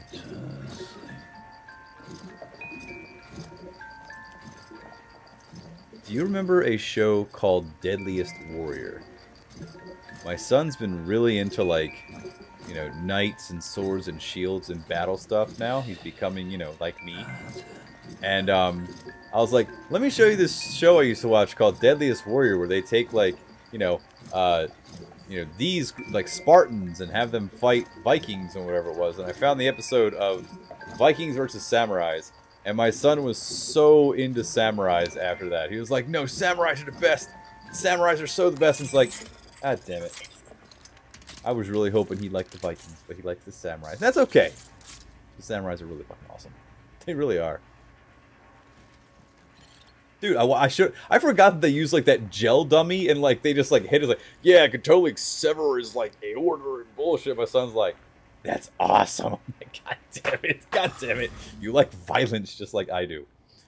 Yeah, no, we watched the Vikings versus Samurais one, and he was like, it's so cool. It's not like Samurais. That's cool. 2 wheels up. 2 wheels up. I'm Sam. I'm Sam. Also, did you play Cyberpunk? Because we're probably starting that after we're done with this. All right. Let's activate this terminal and see what happens. Dude, I took 297% damage. You're a welcome sight, mate. Not sure we'd have survived if you hadn't shown up when you did. Let me check your order info. Dude, it's like... Like hell, mate. Thanks for the help. I know I'm always strengthy, right? I always choose strength and I do things, and I always like kind of poke fun. Dude, I love samurais. Samurais are awesome. Everything like ninja, samurai, sword related is just like some of the coolest shit ever. Ninjas, samurais, all that, you know, shogun stuff is so damn cool. I've always loved it. So I'm glad that he likes samurai. So we're good. I mean, we watched Avatar and he loved like Zuko and all that stuff, but now he's like really into Zelda and Link. And when we watched Deadliest Warrior with Samurais versus Vikings, he's now like, samurai swords are cool. And now he's got like a samurai. I got him a samurai sword, like plastic samurai swords. Now he just like walks into rooms and just goes, God damn it! Getting challenged to a duel once more. You platinum Cyberpunk. Love that fucking game. Well, okay. Let me ask your opinion on this. I'm debating being female nomad or male corpo. Might possibly do either one, coin flip on Street Kid. But for my first playthrough, I really want to get the experience. And I've heard a lot of good things from everybody. Fusion and Dread and Lore and everybody else who's played it have told me like their opinions on it one way or the other. So in terms of first playthrough, what was yours and what would you recommend and why? Just, you know, feeling it out. You were female Street Kid. I kind of figured you'd be female Street Kid. I had that in mind. I knew you'd pick Street Kid. I kind of, but I actually thought you may have been a male, but no, female Street Kid works. But no matter what, be female, better voice acting. Really? I heard both. Okay, I saw like a little bit of each just to hear the voice lines. I like male V, honestly. Like this was my my logic going in. I really like the idea of a female nomad. Something about a really techie, scrappy, you know, kind of cowboy outlaw biker lady. Sounds cool. But I also really like the idea of the male corpo because the first thing I think is Mike Ehrmantraut from Breaking Bad. Someone who knows all the insides and is really smooth and understands how to think the city works and is going in as a fixer with like cyber implants. That shit does sound really cool. Street Kid does sound really cool, but I will say this. I'm currently 5 episodes in of Cyberpunk Edgerunners. So experiencing the story of David, who's basically a male Street Kid, I feel like I'd like a different experience. But Street Kid does seem really cool. I really kind of like the idea of either Nomad or Corpo my first playthrough. But it can change. Melvie sounds like a little bitch. Oh, come on. Almost 90% of characters I make are female. Oh, I know. I'm more like 50-50, but no, I hear you on that. Only cool thing about male V is he can romance one of the characters you meet, and female V can't. Yeah, I heard about that. I know about Pan Am and Judy. Someone told me about that. I was like, okay, cool. I heard about Pan Am. I heard about Judy, and I heard about the romance options because I just wanted to. I didn't spoil myself, but I wanted to like look and see it. And also, someone also kind of told me about that. They were like, "Nah, man, if you pick female V, you can get Judy." I was like, "Okay, well, I mean, I don't know. We'll have to see how it goes." Fuck Judy. Oh yeah, I know. I understand. Yeah, Pan Am's my lady. Yeah, I know, right? She's she's that real ride or die. She's got that like fiery temper. Yeah, I hear. Oh man, I don't know, man. It's a hard choice because you can only do your first playthrough once, and I would like to do 2 playthroughs. One is male, one is female, to get both, perspectives. So I don't know. And also, you know me, I like to make a pretty lady, so I might just do that. But the best kind of romance option is at the start. Is that bromance option? You know, I can't imagine what would have happened to this place if you'd never come along. I really can't. And now we can finally get on the chiral network. Connect that Cupid of yours. Yeah, you've seen this scene 1,000 times. Alright. I don't know what's going to happen.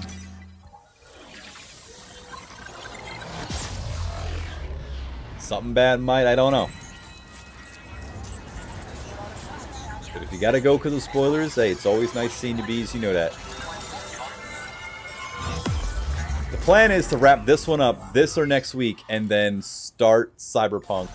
And I think what I'm going to do is do Cyberpunk on probably like, let's say like a Friday, and then like Dark Souls 3 on a Monday or Wednesday or something like that, because I really feel bad that I stopped playing Dark Souls 3. I was really into that game, and then Night Rain came out. I was playing a lot of Night Rain, and then this came out, and I'm like, fuck, I really want to go back to Dark Souls 3.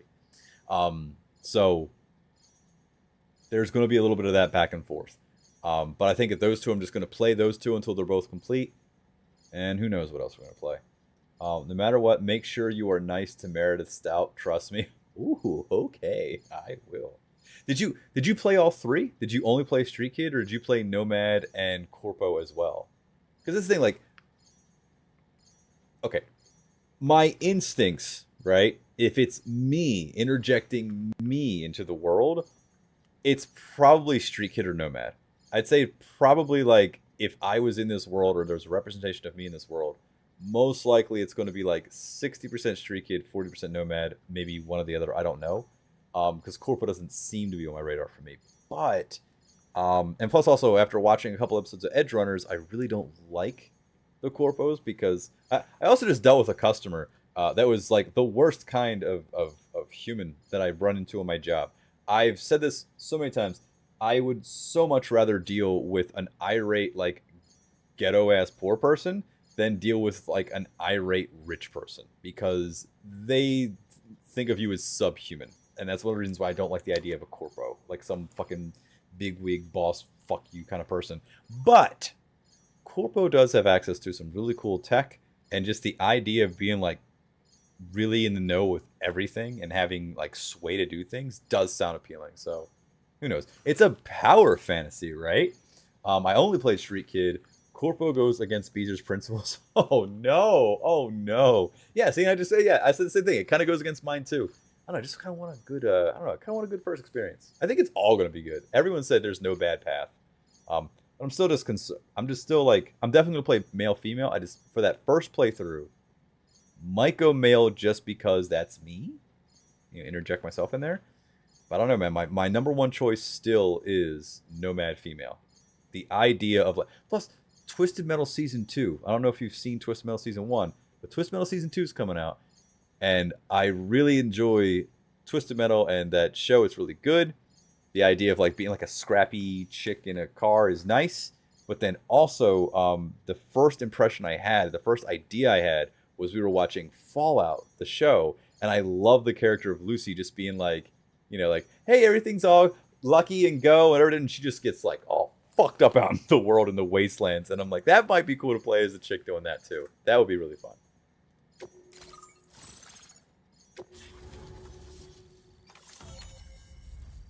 All right, I want to see what happens after this mission. If it's spoiler and I lose you, we'll be back on Monday.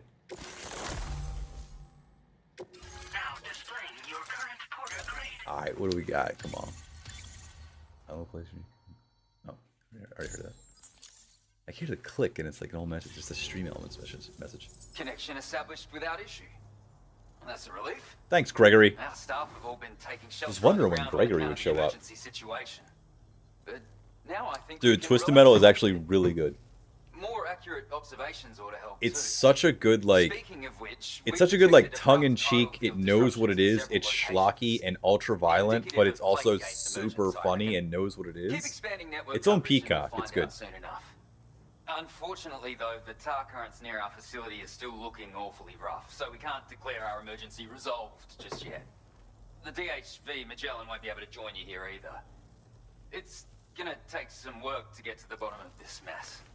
And I'm afraid I can't do much for you given the circumstances, but I'll be sure to thank you properly later. Just know that we're all really grateful. Take care, mate.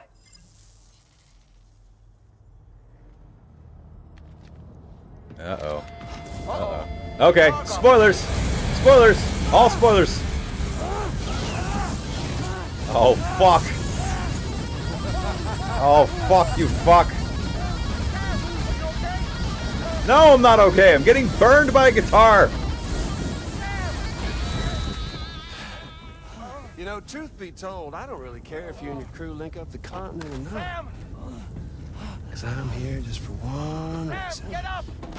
Aww! And that's to make you suffer. Can't kill a repatriate for good. Boy, you're about to learn. There's far worse things than dying.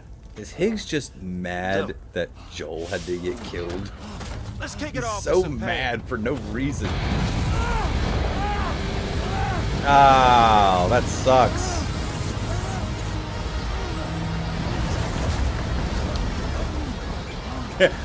See you, bees. Wouldn't want to spoil it for you.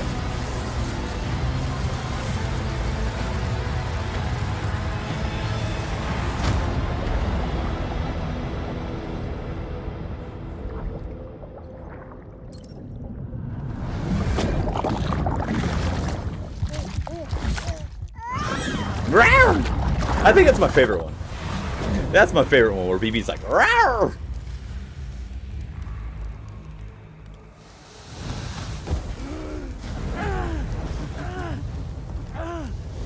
Oh yeah, my everlasting flamethrower here has a little bit of an appetite for Kyrie. So, the moment you come back from the seam all covered in the stuff, flames roar to life, the body starts to burn once more. You will writhe in agony. And then you will die. And you'll return once more. Nothing you can do to get you out of it. And it won't be long before the pain becomes more than physical.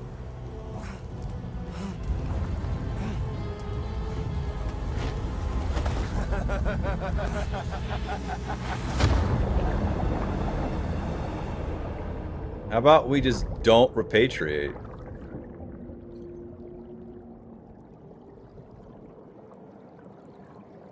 How about we just like chill down here?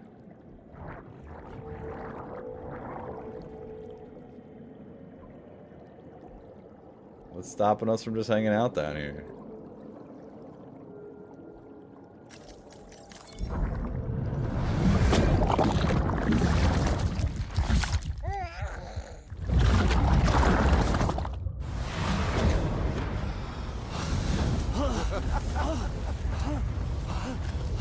Y'all caught up now? And that thing and its colorful past? The whole child of a partner who... Where's betrayed my you once upon a crew? time. Why are my people not trying to help me? That's it. Suffer for me, baby.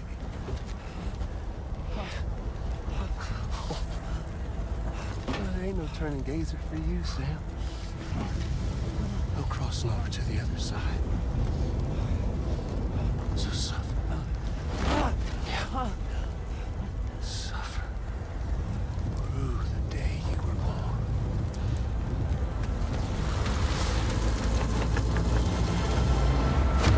This is really fucked up.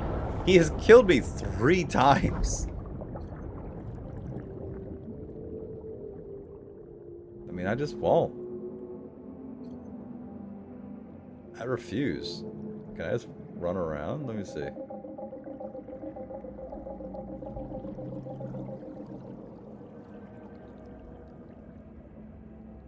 Where's my body? Alright, it's up there.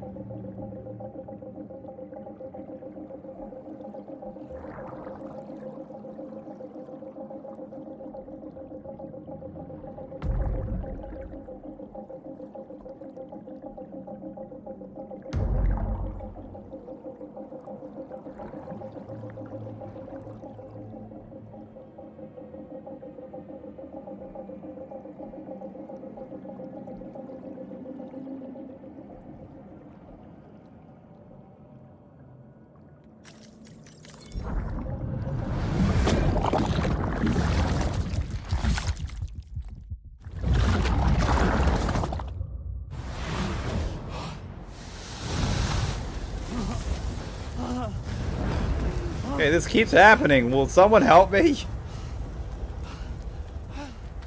I'll stay with you. Oh my god, shut up. By your side, close your tired eyes, and I'll wait.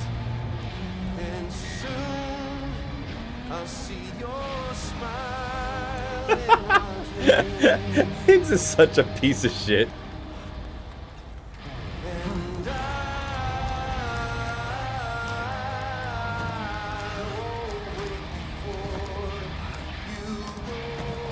This is weird.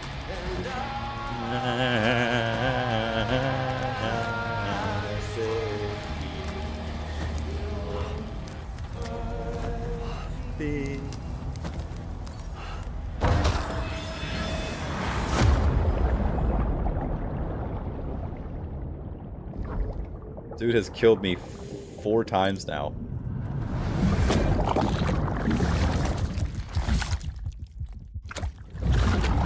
Oh!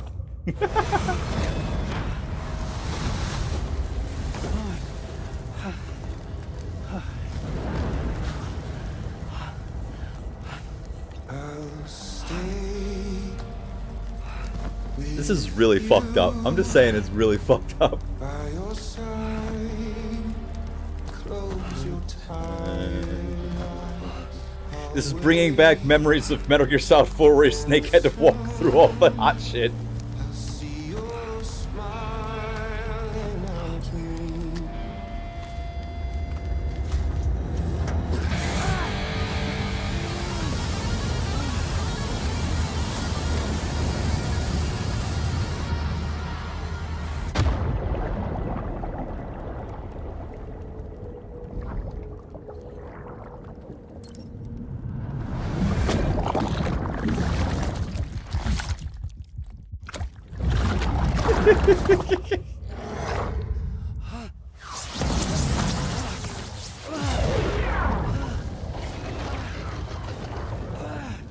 Okay, this is going on for way too long.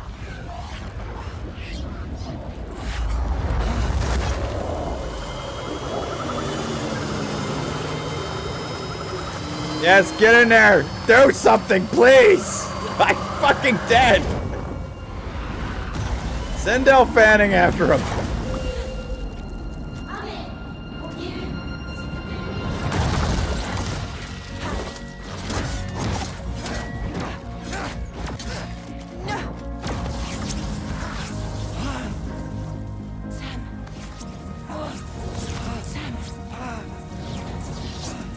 What did he do to you?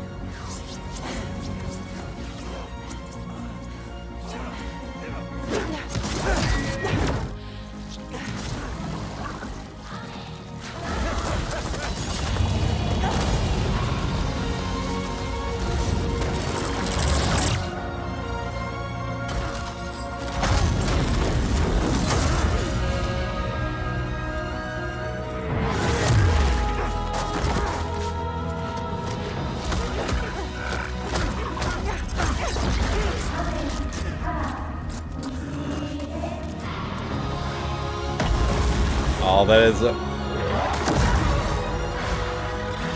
Ha!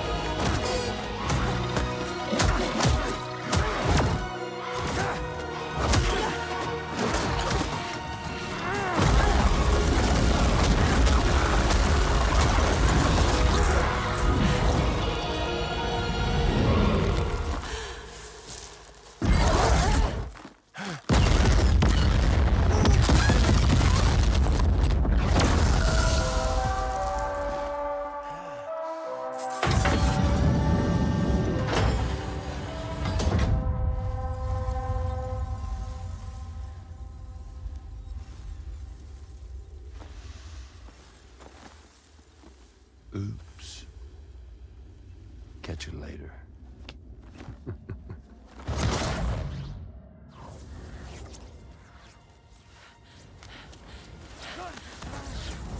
He's stuck in a loop of death and resurrection. Before his high is completely incinerated, he returns to us. His body is restored, only to be burned again. Don't. Even if you speed up time, the flames won't die.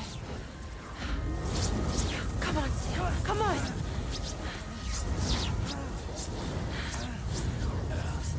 I don't know what to do.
I have... We've extended chiral network coverage all the way to the Southern Environmental Observatory, and it's all thanks to Sam.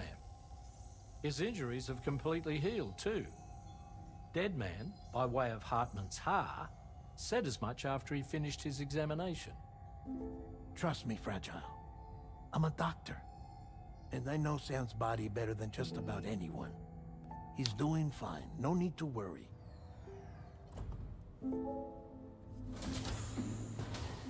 Thanks to a healthy dose of Rainey's Corfol, he's as good as new. Or right as rain, as you might say. Even for a repatriate, to die and be resurrected so many times in quick succession. I feared the worst. It's a miracle he made it through. I'm sorry to say that the tar currents near the Southern Environmental Observatory are still unstable. Consequently, we'll need to keep the DHV Magellan here to defend the facility for the time being. All things considered, paving the way to Terminal Fort Knott is a Herculean task, and Sam's going to have to dig deep to see it done. Don't worry, Sam's up for the challenge. Thanks to Tarman and Deadman's efforts, his Ha may have made a full recovery. But the same can't be said of his Ka. And this journey was also meant to give Sam's mind an opportunity to heal. Isn't that right, Fragile? Soon, we'll have linked up our final objective. This will mark the end of our travels together. Which means the time to have that conversation with Sam is fast approaching. I believe we should tell him sooner rather than later. But what do you think? Well, perhaps I should broach the subject first.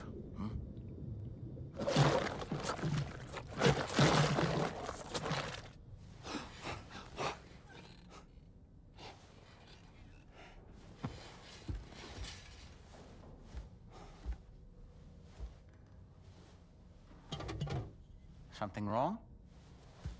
Lou's not looking right in there. Here, show me.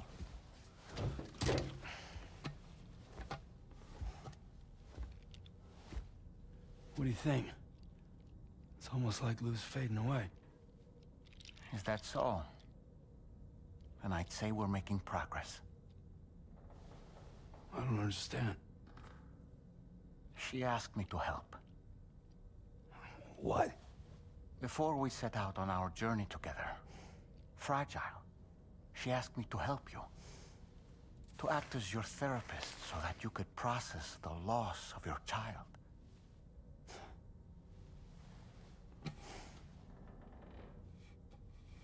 Sam, hear me out. Lou's been gone for a long, long time now. No.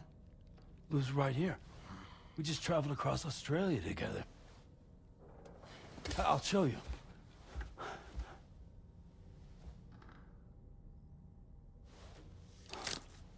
The pod you brought on this journey has been empty from the start.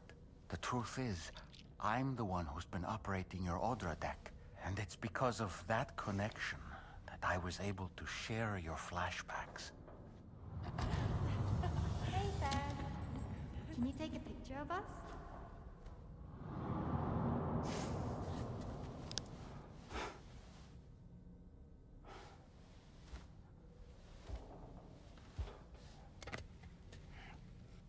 Do you see? Nothing has changed. The pod has always been empty. We decided not to dispute what you said you saw, but to give you the support you needed instead. In this way, we believed we could help you come to terms with Lou's death. Wait, what do you mean Lou's death? What are you talking about?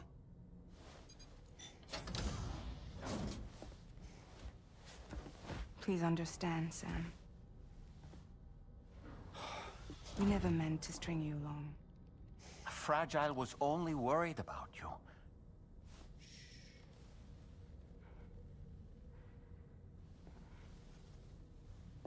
I couldn't stand to leave you there.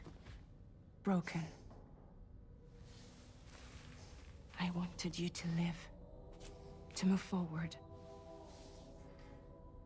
So from the beginning, Lou was never there? I've been alone this whole time. You're wrong. Death can tear us apart. We'll always be connected. No, we won't. Lou's gone. And that's that. Trust me, Sam. We will always be with you, no matter what.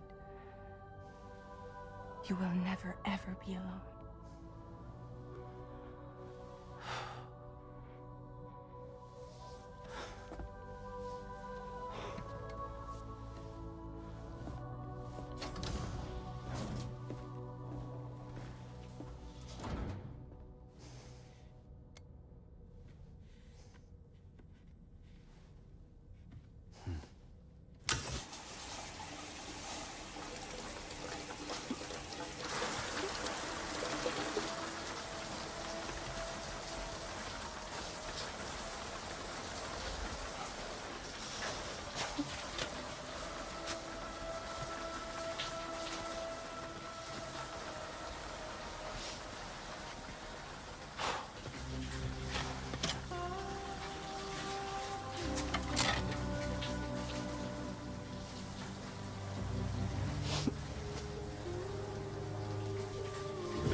Now wake up, fucker, and get back to work.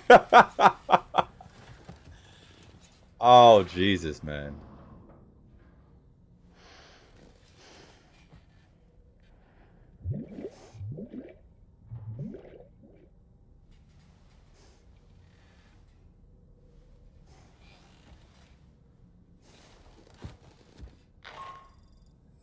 Your next and final destination is in sight. Terminal Fort Knott. However, we've run into unforeseen difficulties. Connecting the final node to the network is not going to be as simple as we had hoped. Fortunately, Hartman has a device at his lab that should allow us to resolve this problem. But the DHV Magellan must remain stationed at the Southern Environmental Observatory to defend it from potential threats, meaning we cannot provide you with transport. You've helped us come this far. Too far to give up when we're so close.